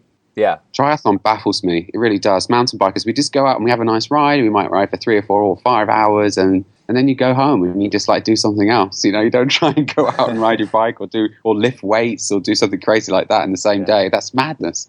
Yeah, it is. It is. It's. I think triathlon's gotten out of control with the amount of training and trying to fill in every gap, and people just being competitive with the amount of hours, the volume that they train, and with social media and reading other people's training logs, you're looking at somebody's best day, you know, and then you try to replicate it all the time because they did 5 hours one day. Well, that was like. That was a flash in the pan for somebody that was like a great day for somebody that's got a really short career. Yeah. And then you try to go out and do that. Yeah. You might enjoy the Run on Fat movie, actually. I have a podcast and I had the producer on and it's a great movie, actually. And it's got, I think his name's Sammy Hinkinen. He's like a really fast amateur. I know all about him. Yeah. So he did. He I'm sure his training program is like 12 hours a week or something. Mm-hmm. And so he's high fat, low carb, and 12 hours a week, and still does really, really well. Yeah, but the movie itself is fantastic. It's got a ton of really great experts on it. He's the fastest guy, one age bracket below me, and I was digging through his blog and actually found a sample week of what he would do, and I started doing it, and I had immediate results from it. Just unbelievable. Oh, interesting. Yeah. And yeah, he's the guy that rode across the Pacific with his wife. Yeah, right. So that's what the movie's partly about. Yeah, Donovan O'Neill is the producer. Cool. Okay, so I guess we should wrap it up for today, and I'll be in touch with a whole bunch more questions and like how I'm progressing and what to do next, and how do people. I am sure you are going to get flooded even more than usual because we really went through this with a fine-tooth comb. But and this is just my results. And what do you think? How many different items are on this blood test? Like 100? I didn't know. We just looked at things that stood out for me, and to have you guys do this for somebody else, it's just amazing to get these tests. And taking the test was so easy. I just scheduled an appointment on the internet and went to in my little town. They had a lab and. Went and got the blood test done, and they sent the results to you, and then in just a few days, you had the time to go through them.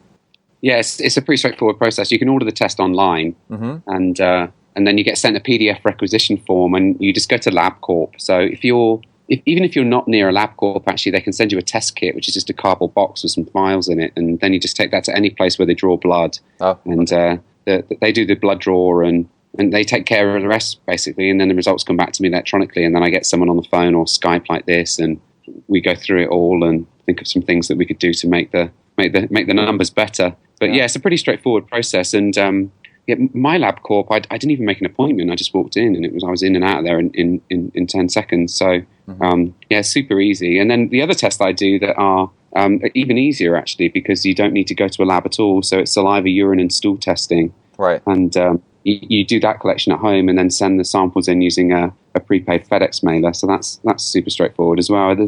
You don't really need to see anyone in person anymore. It's quite cool. Yeah. My waiting room at my lab, I think they were also doing drug tests. So there were some nervous people in there. I said, I'm good. Let's go ahead and do this. All right. Well, cool. You guys stay on the line, and let's go ahead and hang up with the audience here. See you later, everybody. And thanks again to Chris and Tommy, and we'll talk more in here in just a second. Great. All right, guys, how was that? Pretty good? It was good. Yeah. Awesome. It's quite long. I like listening to long ones, but I've noticed a lot of your podcasts are really long, aren't they? Yeah, but I put the good stuff in the front. I used to kind of mix in the interviews, whatever, and I'm like, no, let's put that right in the front. So we go right into that. We go, a little bit of triathlon news. Like, this person wrecked on their bike, and this person won this race, and then bang, right into the interview.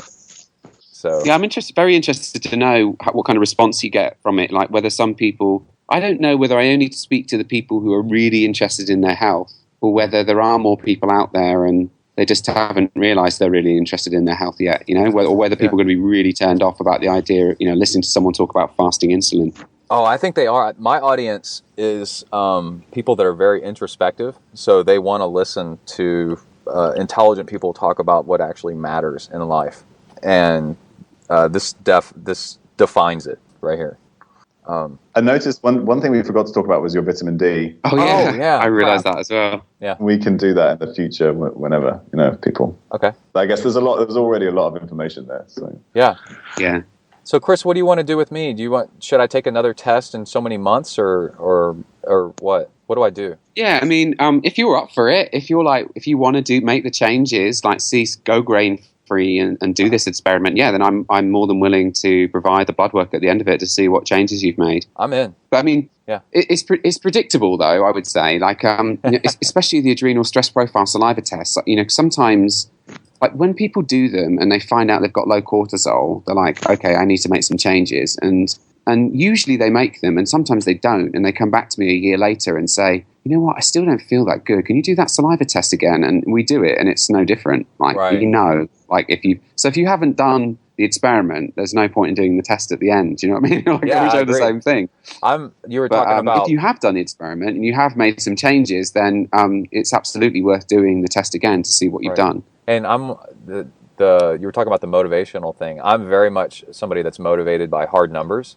Uh-huh. So until I see a reason, like exactly how something works, which would be numbers, then I'm hard to change because I'm like, well, it could be this or it could be that or it could be that. So I'm not going to make the effort to change until I know why to change, because change takes energy and we could be wasting energy going down the so the tests are great. They're useful. I'll definitely...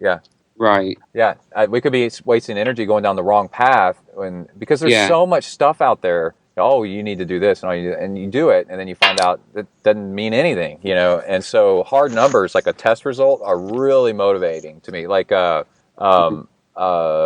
the thing that really works for me, for example, is wattage on the bike, right? The watts per kilogram. Mm-hmm. And I'm like, well, why didn't I beat this guy in a race? And they're like, well, look at his watts per kilogram. And I'm like, oh, crap.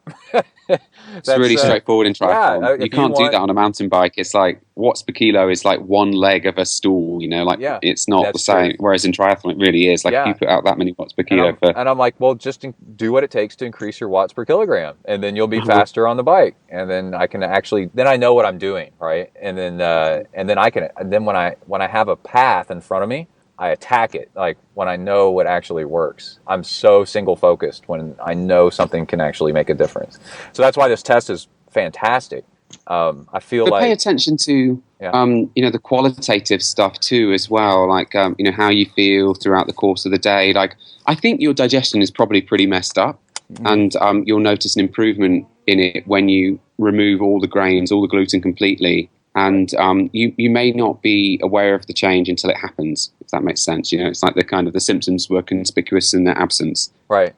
And the thing I was worried about was, okay, if I pull grain out, where am I going to get carbs from and where am I going to get calories from? Because I've got this thing where I don't eat enough. But you explaining to me that, what carbs I can eat. I can eat potatoes, sweet potatoes, and bananas all day. That's fine. And I'm happy with that. And then saying, slather on the fat for your extra calories, I'm fine with that too. So to me, you're not telling me anything that's difficult to do. I've already been doing it some, so I already kind of got that path starting to burn in a pathway with me. So I just need to do it more. Yeah, I mean, I wouldn't still be doing this if it was difficult to execute. If I was selling the vegan diet and trying to make money coaching people on a vegan diet, I just wouldn't still be doing it. It's just too hard. Yeah. Whereas this is what's not to like about bacon. Right. Okay. Cool. Is there anything else I need to know? I don't think so. Or are we done? So I would be if you're up for it, but I'd be interested in you doing a 23andMe, which I think is just is $99. Okay. Because I wonder if long term it's worth keeping an eye on your iron status and see whether we need to do if you get your B12 in order either by sorting the diet out or eventually supplementing with it, and then your hemoglobin creeps up even more, your ferritin continues to creep up, then I think for your sort of long-term health and maybe even for your performance, it would be better if we try and address that. So I keep an eye on that, and 23andMe will at least show you whether you're at risk of iron overload genetically. And other things too, right? So loads of stuff. Yeah, there could be something in the B12 metabolism as well that's genetic. Okay, I can do that. Yeah, because I have a family history of colon cancer, and I know that just from family stuff. So I'm big into knowing what you could get and working proactively against it. Yeah, it's really easy to overinterpret that stuff, but I think it's a really nice. It fits in if you're sort of looking at overall patterns and stuff. I think it fits in quite nicely. Awesome, and it's cheap. Yeah. Okay, yeah, it is cheap too. Okay, I'm in. Great. All right, guys. Cool. Well, Sounds like we got a plan then. Yeah, we got a plan. This is fun. Cool. Okay. All right, talk to y'all later. Cheers, guys. Cheers. Bye. Bye. All right, we're back. Okay, thank you so much, Chris and Tommy. Again, that interview is already having one of the biggest impacts in my training and giving me the permission to eat a little bit more, and some of that being fat, and just all kinds of interesting stuff going on in there. And yeah, already having some fantastic results. I've been adding more running back into my training because I removed a bunch of it as a break from the really intense Ironman training. But we do have an Ultraman coming up in October, and so I've slowly. I brought my training down to a kind of a low level, and then I've been slowly adding stuff back in. And my weekly time trials that I've been doing, as I've been doing what they've been saying, and I've added more running back in, that my time trial times, watts, have stayed the same as I'm adding more load. So that's good. That's really, really cool. And I just did a 3-hour bike ride this morning and had, for a training ride, I think probably the best results ever, where I was maffetone heart rates, below MAF, 180 minus your age and average, but managed 21.3 miles per hour with a lot of wind and a lot of, I was over 66 miles, I think. A lot of wind, and my fuel was just right on, more hydration, just all kinds of cool stuff. And on that note, actually, I'm going to mention it next episode, some new fueling that I'm doing. I posted a picture of it on Twitter.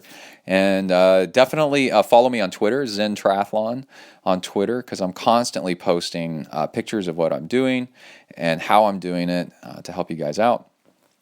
And also, let's read off some support names right here. You can support the show, like I said, with donations. And if you do, I read your name on the show. And some of these are people that also got Hornet Juice. So I'll mention Hornet Juice in a second. So let's see. Fazio sent in a donation. Allison Frutos, longtime donor.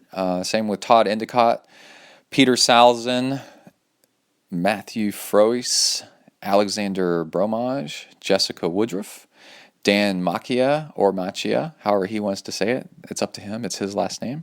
And Carrie Honing, M. Webb, Spiros Fetsis. It's probably Spiros, and I'm just saying Spiros. Tyler Moyer and Dwayne Morin. Hey, Dwayne, what's up, dude? Joseph Rogalski, who I coach. Hey, man. And Daniel Stark and Ted Stephanie. And that's it for this episode. There's probably more in there that I have in the queue, and that's really cool. All right, what we're going to do is, we need to talk about Hornet Juice for a second. So a supplement that I use that I love and has been a long-time sponsor of Zen and the Art of Triathlon is Hornet Juice. So it's an amino acid powder, so it's like a little protein powder that you add to your fuel. You could eat it anytime that you want, actually, but it works best by itself with no other protein. So if you've got a carb fuel, or carb and fat, or whatever you want. But anyway, you mix it in, and it turns on your fat burning. And where they got this from was the Japanese killer hornet is the longest flying, heaviest insect on Earth. And they're trying to figure out where in the world does it get the energy to carry its big fat body around as far as it goes, and to have all this energy. And it's metabolizing its own body fat to do it. So they looked at the enzymes and the amino acids that it uses to break down body fat so efficiently, and they replicated them in a lab and then packaged it up, and that's why it's called hornet juice. It's super, super cool. And when you add it to your food and drink while you're doing a workout, you feel like a diesel engine. It's absolutely crazy how well it works. I absolutely love it. And it's actually not even that high calorie. It's like 80 calories, I believe, per packet, and it lasts an hour and a half. So you're going to do a 3-hour ride, you only need 2 packets. And I get so many purchases where people buy a little 10-pack from my website, and then they come back and order a 60. They're like, holy crap, I can't believe it. And I get so many emails where people are like, this stuff is nuts.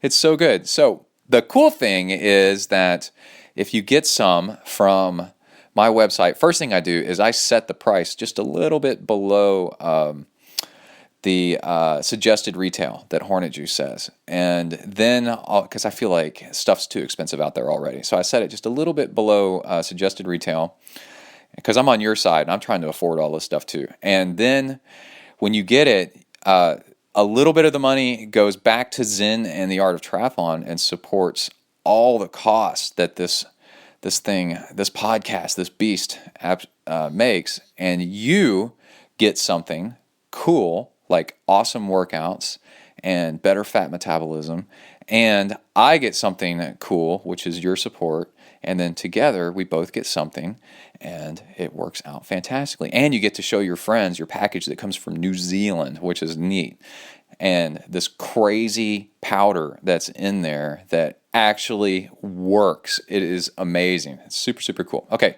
so that is Hornet Juice. Go check them out by going to my website and clicking on the link for Hornet Juice. It's on, let's see, what side is it on? Let's walk you through this. And I got an email from Rudy Project, by the way, recently. They want to send some stuff for me to try out. And also Sea Sucker, which makes suction cup roof racks, which is neat as well. I want to give them both a shout out. Rudy Project, we initially had some email conversations, and I haven't heard back lately. So I'm wondering. I know they have people that work there that are fans of the show. So how y'all doing up there in Colorado? And waiting to hear back. And yeah, the Hornet Juice link is on the right-hand side. You scroll down, it's on the right-hand side of the page. I need to move that up. Such a great sponsor. Love them. Okay, let's get started with the training log. I take you with me. Usually after swims is where I have to drive somewhere and I have time to talk about what I've been doing, how things are working out. I did some time trials. I got beat finally by no less than a dude on a road bike while I'm on my $1 billion triathlon time trial bike. I was so impressed. I was like, wow, man, that guy is awesome. And let's see, there's that. I do a book review. I talk about Kava Kava, which is some interesting stuff. And just, nice little montage of what's been going on the past few weeks. I got an Xterra inflatable stand-up paddleboard, which tomorrow morning we're going to take back to the lake. I'll talk about that a little bit. All around cool stuff. All right, everybody, let's all hold hands and dive into the training log together here. And here we go. You are entering the ZenTri training log zone. Huneli.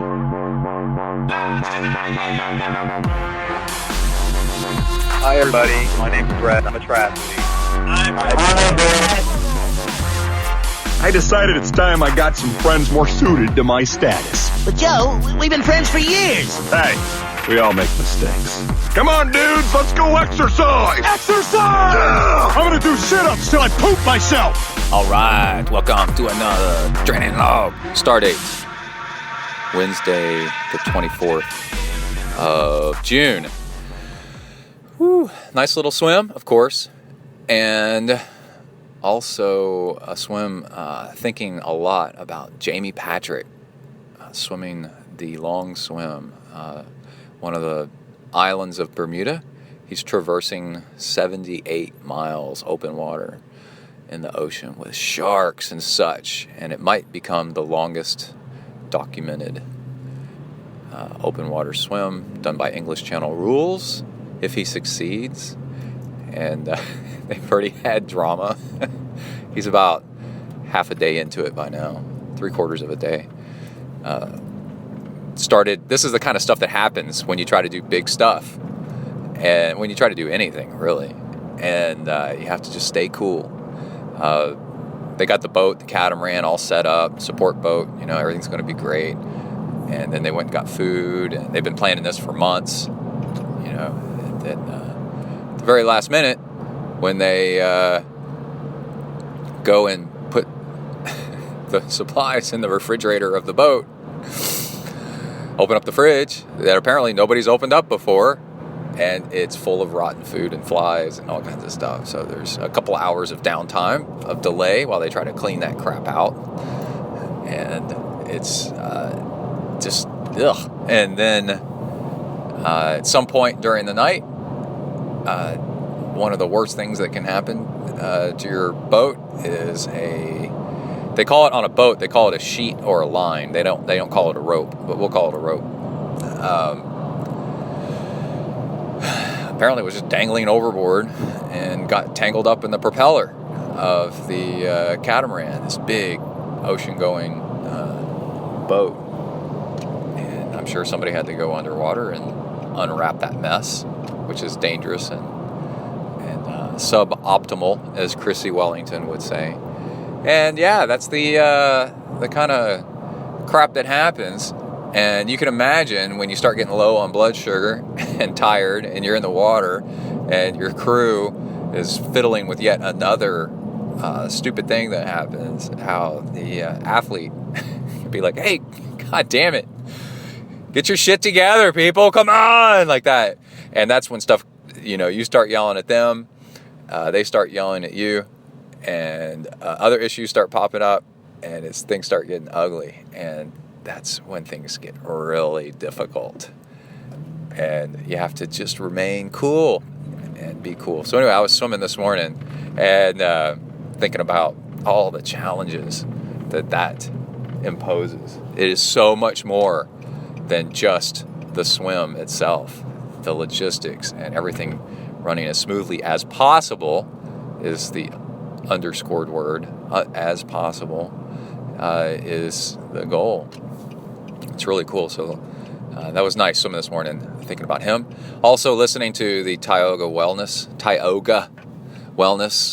podcast, talking about metabolic efficiency, which I really, really like the topic, and because I've been working on that a lot lately, and we're covering on plenty of shows. And there's if you don't eat enough carbs, then I was reading this article, this research paper, and if you don't eat enough carbs, if you go too low carb, then your body doesn't know what to do with carbs or with insulin, because it's never getting any. And it's very similar to metabolic syndrome of having too much carbs, because your body gets numb to all the insulin all the time, and it doesn't know what to do with it anymore, and it starts ignoring it. And if you're too high carb, and if you're too low carb, then when you do get insulin to work with carbs, your body isn't trained on what to do with that either, and it's horribly inefficient. And then you get sick from taking carbs when you need the energy, but your body doesn't know what to do with them. Very interesting. I hadn't run across that before, that little bit of information. And it just goes to show that, I love using this word, there's a sweet spot of how much carbs to use. And in the Tauga Wellness podcast, they're talking about you got to listen to your body, and you can listen to your body all day, every day, and learn what is the right amount. And in Zen Buddhism, it's all about the middle path, and the right amount is somewhere in the middle. No two extremes. In American food, our set point of what's the middle is probably too high, but then we overreact and try to go crazy with something and set it too low, and then you end up with all kinds of problems. And the other Zen thing is pay attention. Wake up and pay attention as somebody walks in front of my car looking down at their phone. And your body will tell you everything that you need to know.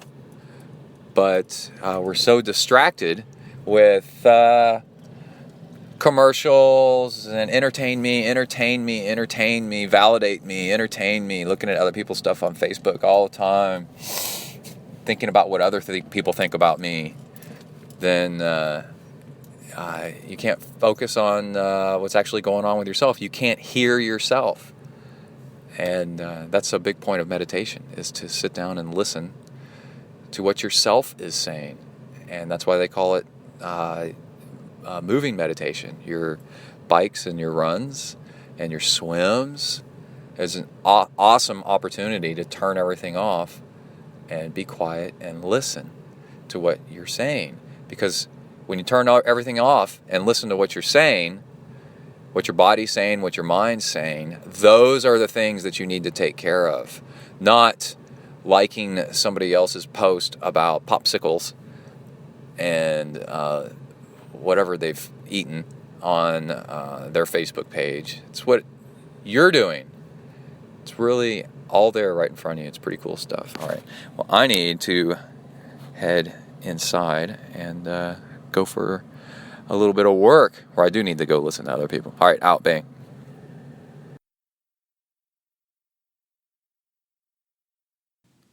All right, we are back. We are leaving the pool, and in my wife's car, real manly, in my little white Honda Civic with nursing stickers and a pink 26.2 sticker on the back. And a real man can wear pink. What do I say? Anyway, Emily has to borrow my car today because it's got the bike rack on it, and she's taking Kai around and doing stuff. And real easy swim this morning. There's a really tough balance between going hard and going easy. I think that endurance sports, you spend so much time doing it that the opportunity to go too hard is so prevalent. It's so everywhere with all that time that it happens much, much more frequently. It has the opportunity to happen so much more than almost any other sport. And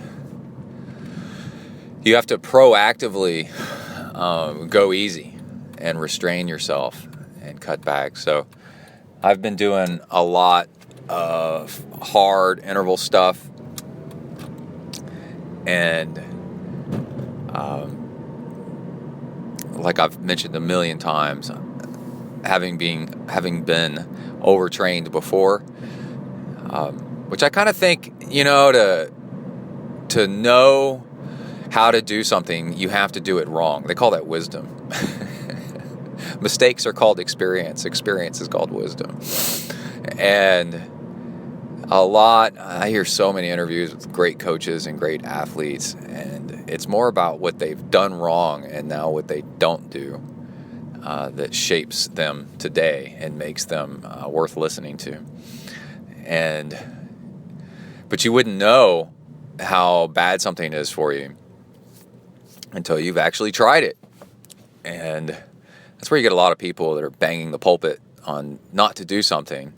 Well, it's because they've done it and they know that it's bad and they're trying to warn you. It's a road to disaster. So last night I wanted to go for a bike ride, and then I just didn't have the energy. And years ago I would be like, well, just force yourself to do it anyway. And then you continue a downhill, chaotic tailspin. And so last night I just went to bed at like 8 o'clock or something. And then 8:30. Surfing the internet, actually a little bit too much. I need to kind of get away from that. I've discovered Reddit, reddit.com, gosh, a few months ago. And I wish I never had. Although I really enjoy it. They say there's two different kinds of people. There's Facebook people and Reddit people. And Facebook people get really into what people they know are doing. And they find that interesting, right? Oh, the person down the street, their cat just had kittens. Oh, that's interesting. You know, I spent forever looking at that and how adorable. And then my cousin just got married and here's their pictures. You know, all that's so interesting. And then there's another type of person where I fall into this category that people around you, yeah, like your Facebook friends and stuff like that, it's not really all that interesting. You're not like stimulated by it. You're more stimulated by the crazy story of a kitten that was born with one eyeball in the middle of its forehead. Somebody's posted pictures of it online. You're like, whoa, holy crap. Or the person who climbed to the top of the Matterhorn in record time and ran back down. So the difference is these are people that you don't know, right? Because you couldn't possibly, the things that you're interested in seeing are so much more extreme and a one-off that there's no chance that the people in your close ring of friends are actually doing it. It's like 1 in a million people could actually do this thing, and you're interested by that. So that's why there's two different kinds of websites, and there's probably more in between and stuff. But I found a subreddit. Reddit has a random button, and it'll take you. So a subreddit is a category. So there's some really freaky categories out there. So be warned. But I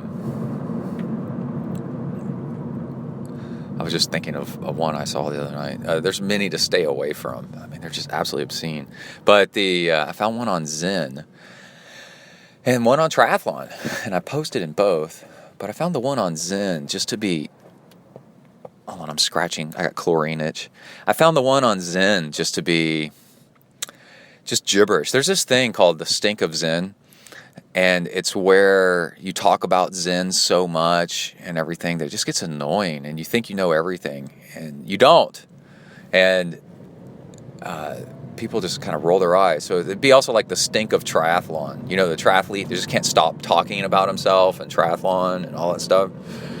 And people are not so one-dimensional, you know. We like depth in things. And you want to... There's more to the world than just Zen, and there's more to the world than just triathlon or being food obsessed, which is another one that irritates me, and because I've been there. And the back and forth on the Zen commentary on subjects on the Zen subreddit, I was just like, blech. You know, it's just people trying to outdo one another. It's so triathlon, actually. People trying to outdo one another with their smart little Zen saying and their smart little quote that you have to be overly into it to even understand what they're talking about. It just gets lost on you. So it's kind of like, nah. And so I made a comment. I said, this is perfect gibberish. It got out. But so I'm swimming this morning, back on track, and swimming easy. Because, like I said, last night, I was kind of like, not really feeling into it. And that's a sign. If you're forcing yourself to go out for a run or sit on the bike for another workout, you need a nap, and you need to skip training. It's just really hard to do because habit forming is so strong that you've worked really hard to make the habit to work out, and you've trained yourself to do it anyway. And so this morning I get to the pool and swam just really, really easy. And the work is the restraining. And I think that it's fine. Well, and there's people passing me. I've got girls on either side of me swimming, with pool boys between their legs, like going slow. And both of them have really great form. So, but they're passing me, and I have to let people pass me. And I'm like, there's that faint voice, you're faster than them. I bet you're faster than them. It's like, you have to say, no, that's okay. Let them go. You need to go easier. But the area to explore a little bit is there's a point where you're going too easy, because if you just go easy all the time, then you'll become one of these people that you see at the pool that is, their turnover is so slow, it looks like they're fighting a sheet of tissue paper, a wet tissue paper, and trying not to hurt it or themselves. And you're like, man, you got to put more effort into it, or else you're just wasting your time.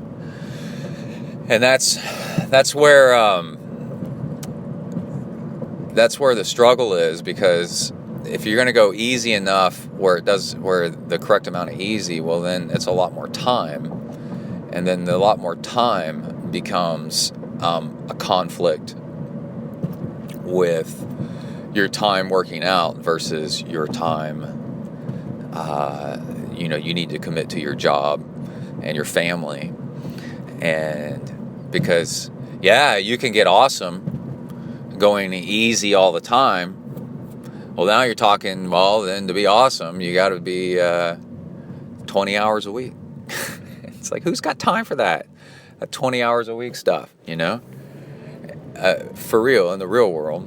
And then also, you got to keep in perspective, well, what's awesome? You're looking at somebody, you're judging yourself against somebody else's highlight reel is the problem. And, Chrissy Wellington, this amount of time and this speed. And it's like, well, she only did that like however many Ironmans and for however many years. And then she got out, and those were her best performances at her best races. And you forget that if you're even listening to this podcast, like how awesome you already are. One, you survived birth. One, you got lucky enough to be a sperm and an egg, and you beat all the other sperms. And then you survived birth. And then you managed to get your shit together enough to get a job, or somehow get the resources together to get some sort of digital device to listen to podcasts, and that your ancestors were smart enough to get their crap together enough to move and flee and run or stand their ground, whatever they did, over and over and over again for generations, to be now in a place where you have the resources to get something to listen to some guy talking about a sport you're trying to be great at a sport that shouldn't even really exist. The sport is just like silliness. Triathlon, like it's a mix together of just swim, bike, run. It does not exist in the real world. So you're wanting to be better at something that doesn't even really exist. And if you are doing it, you're already awesome if you look in the grand scheme of things, and incredibly lucky. So you're wanting to be better at being awesome when you're already awesome, you know? And you don't have to try that hard. So it's okay. This all goes back. It's okay to go easier. It's all right. And just relax a little bit and not be so focused on stuff and trying so hard. And one of my favorite Zen sayings is if you grip too hard, you get rope burn, you know? And it's like steering the steering wheel on a car. You hold it gently and to turn it. If you grip it too hard, then your knuckles turn white. You gotta relax just a little bit. Let go of the fear and settle into things and just get going. All right, that's it. I'll be back in a moment. I gotta go inside and I gotta finish a banana. I've been restraining myself, speaking of restraining, from eating on the podcast because it drives so many people crazy. But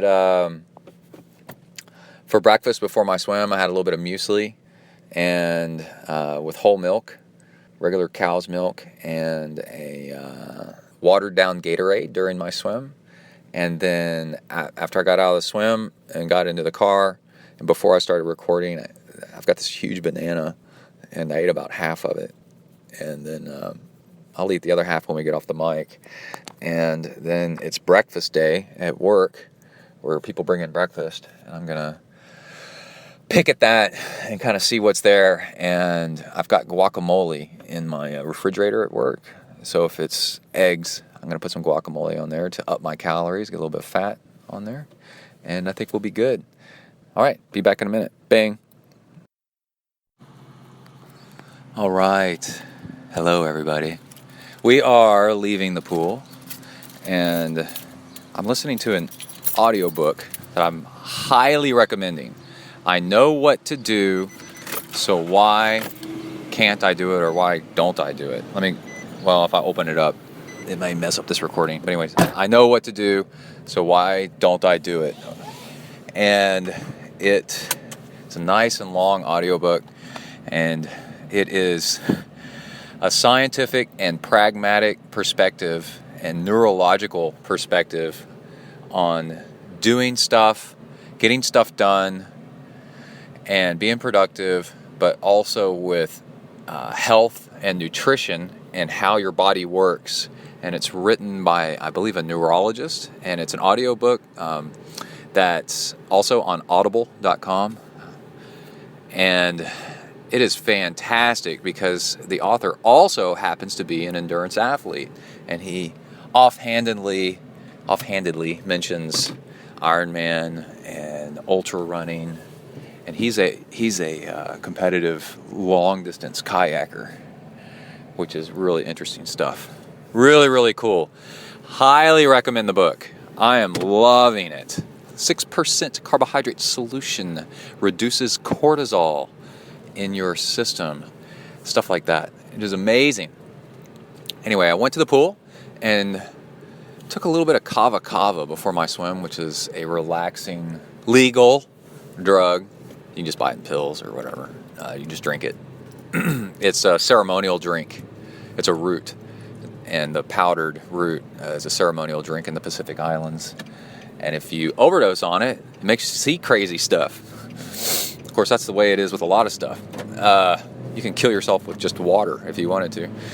Anyway, and knocked out 4,100 yards in an hour flat. And what I was doing was, and it was actually really mellow and relaxed, which is what kava will do to you. And Kava. And I've looked it up. It's legal. You can do it all you want. And then I was doing 10 minutes with the pool boy and 10 minutes without. 10 minutes with the pool boy and 10 minutes without, like that. Just swap it real quick. And I made up a 6% carbohydrate solution, which is pretty much Gatorade, is what that is. And when it's diluted to, and took a sip whenever I felt just the slightest bit hungry or anything like that. And what you're doing there, that's about 200, and if it's a quart, that would be about 250 calories, right? But because it's so diluted over a quart, your body can't absorb it very fast, even though it's simple sugars. So it's just right. And it gives your brain nice, happy feelings because you got stress reduced, even though you're doing something that's a little bit stressful because you're doing your workout. And it turns out that's about the exact amount of carbs that the body can absorb anyway. Lionel Sanders did sweat testing recently. We're jumping subjects here. And he thought that he just didn't sweat that much during training. Turns out it was just evaporating off of him, and he loses 2.1 liters per hour sweating. And once he upped his hydration to compensate for that, then he got a whole lot better and started performing at where he should. So think of that. Emily got a speeding ticket and called me on the phone a while ago, and I told her it was okay because the day that I get one, it's been a long time since I've gotten one, I want her to treat me the same way. So that's a nice do unto others as you want them to do unto you. And everybody needs a little bit of kindness every once in a while, especially if they're stressed out. There's no point stressing out about it.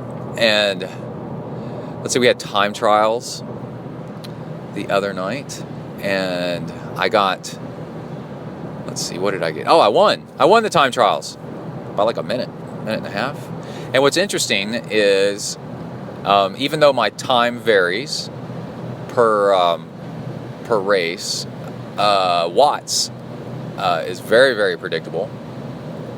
And my watts was 304 average for the 30 minutes, which is exactly 1 watt less than my best. So that's a rounding error right there. So no use getting really, the best I've done was a few weeks ago. I did 305 for a 30-minute time trial. Well, 12K, I think, or 20K. Is it 20K, which is 12 miles? Anyway, it ends up being about 30 minutes at 24 and a half, 25 miles an hour, something like that. And, it's like 90-something degrees, 95 degrees. It's boiling hot. It's crazy. And the interesting thing about that is what's cool is it's something repeatable every week, right? And I'm actually, because I have that one thing that's repeatable every week, I can see the impact of changing things. So a couple of weeks ago, I started upping my running, and last week's time trial was down a little bit. So I got smarter about how hard I was running and started running softer, a little bit more gentle. And now my watts are back up to where they were before with a little bit more running volume, which is nice. And that's how you do it. You need to be able to measure so that you can see the impact of things. And something repeatable and measurable is pretty cool. Let's see, something else happened that was pretty neat.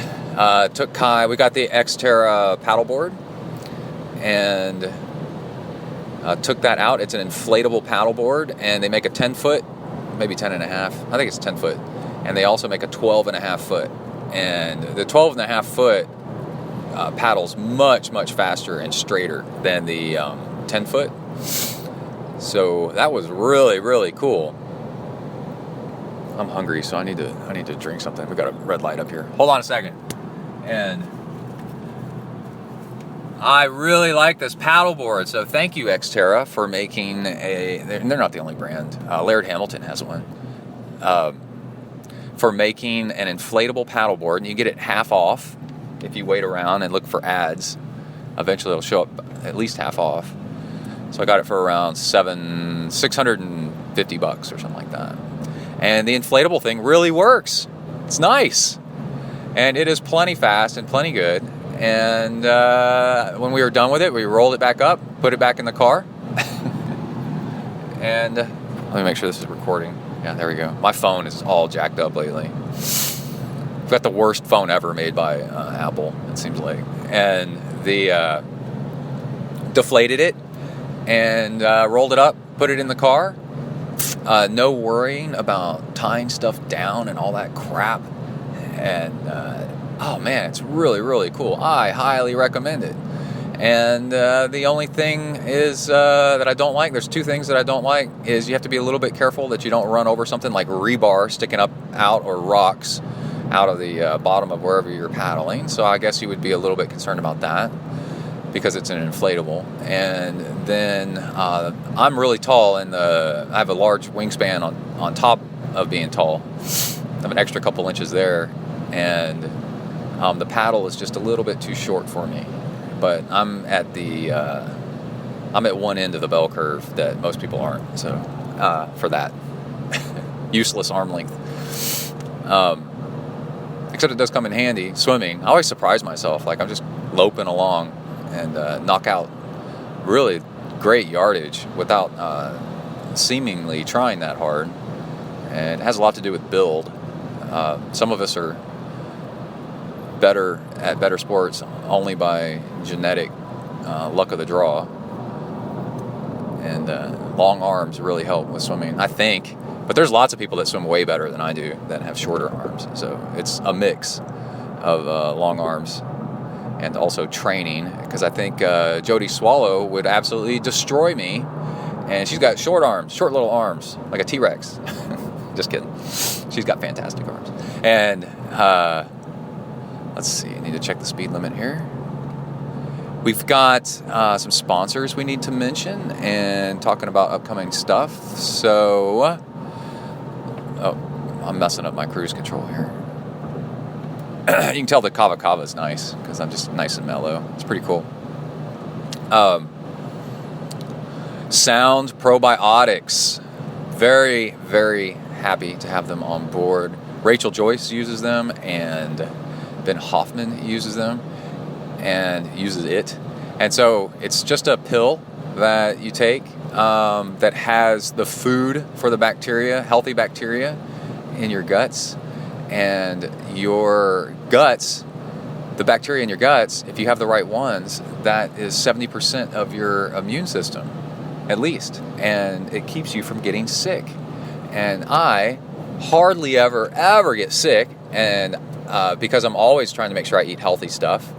And this just tops it off for me. It's fantastic. Since I've started using them, I got sick for like an hour, like a couple months ago. I was like, I think I'm sick. And I took the afternoon off from work, and a little while later I was like, I think it went away. Oh, they cover that in that book I was telling you about the importance of getting letting yourself get just the tiniest bit sick so your body's like familiar with it. But then you have preclinical infections all the time where your body, fights off stuff. And it never lets it get out of control, so you never even know. It's pretty neat. So Sound Probiotics is so simple. I keep it in my bathroom right next to all my toothpaste and all that other stuff. I get up in the morning and brush my teeth after a workout because I eat all that sugary junk, get all that stuff off my teeth, and then I pop a Sound Probiotics. Super lightweight, super simple, super zen. Which reminds me that it's discount code ZenTri, ZenTri, and you get 10% off your order, and it's so easy. And once you get the groove of the habit going, you just pop this, and you can hear it, the bacteria cheer whenever you pop one of these Sound Probiotics. It's pretty neat. Woo!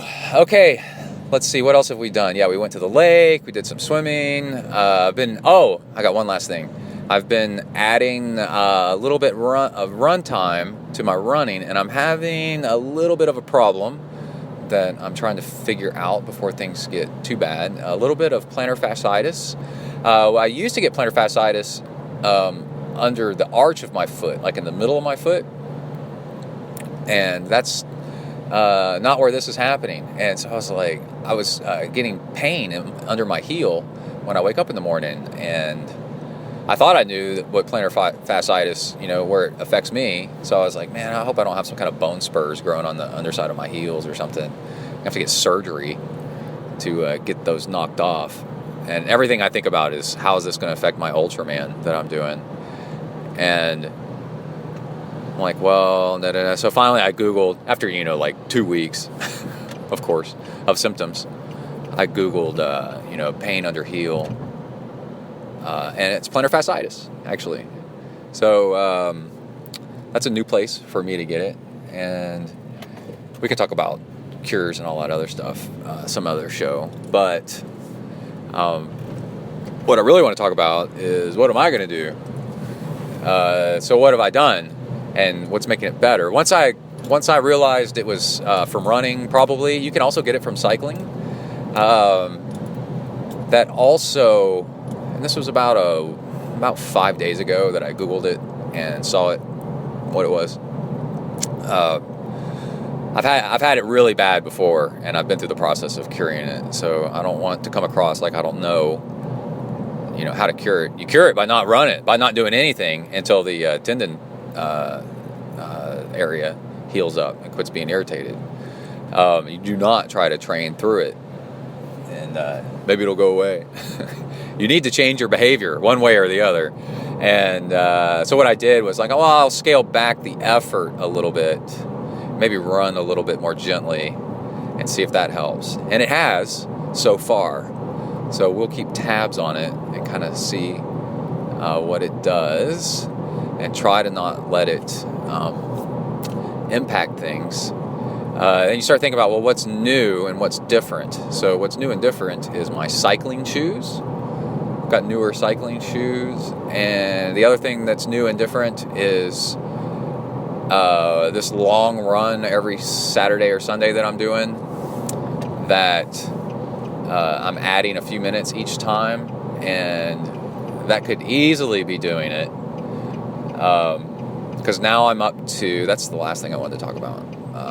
My long run, I'm up to 2 hours and 20 minutes, I think 2:20, and just jogging along, whatever the pace is, it is like 9.5 minute mile. And I'm really having a lot of fun doing that, by the way. That's pretty cool.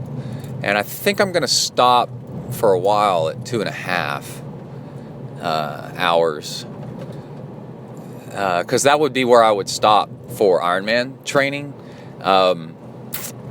Ultraman's got me a little bit more concerned. Maybe I should knock it up to 3. I'll see. We'll see. But that's new, right? So this long run, 2.5 hours. I got to say though, it's getting easier every run that I'm doing the long run. The fatigue and the pain and whatever of it settling in, it gets delayed further and further to now where it's not bothering me at all. Just recently, the last run, and maybe that could be another reason why it's getting better. You never really know. So I'm going to leave you with that. And also, saying out of the book that the author keeps repeating is there's no such thing as incorrect data or data. Depends on where you're from. We have this thing at work where if somebody says data, we correct them and say data, and if they say data, we correct them and say data. It's an inside joke with me and a couple other coworkers.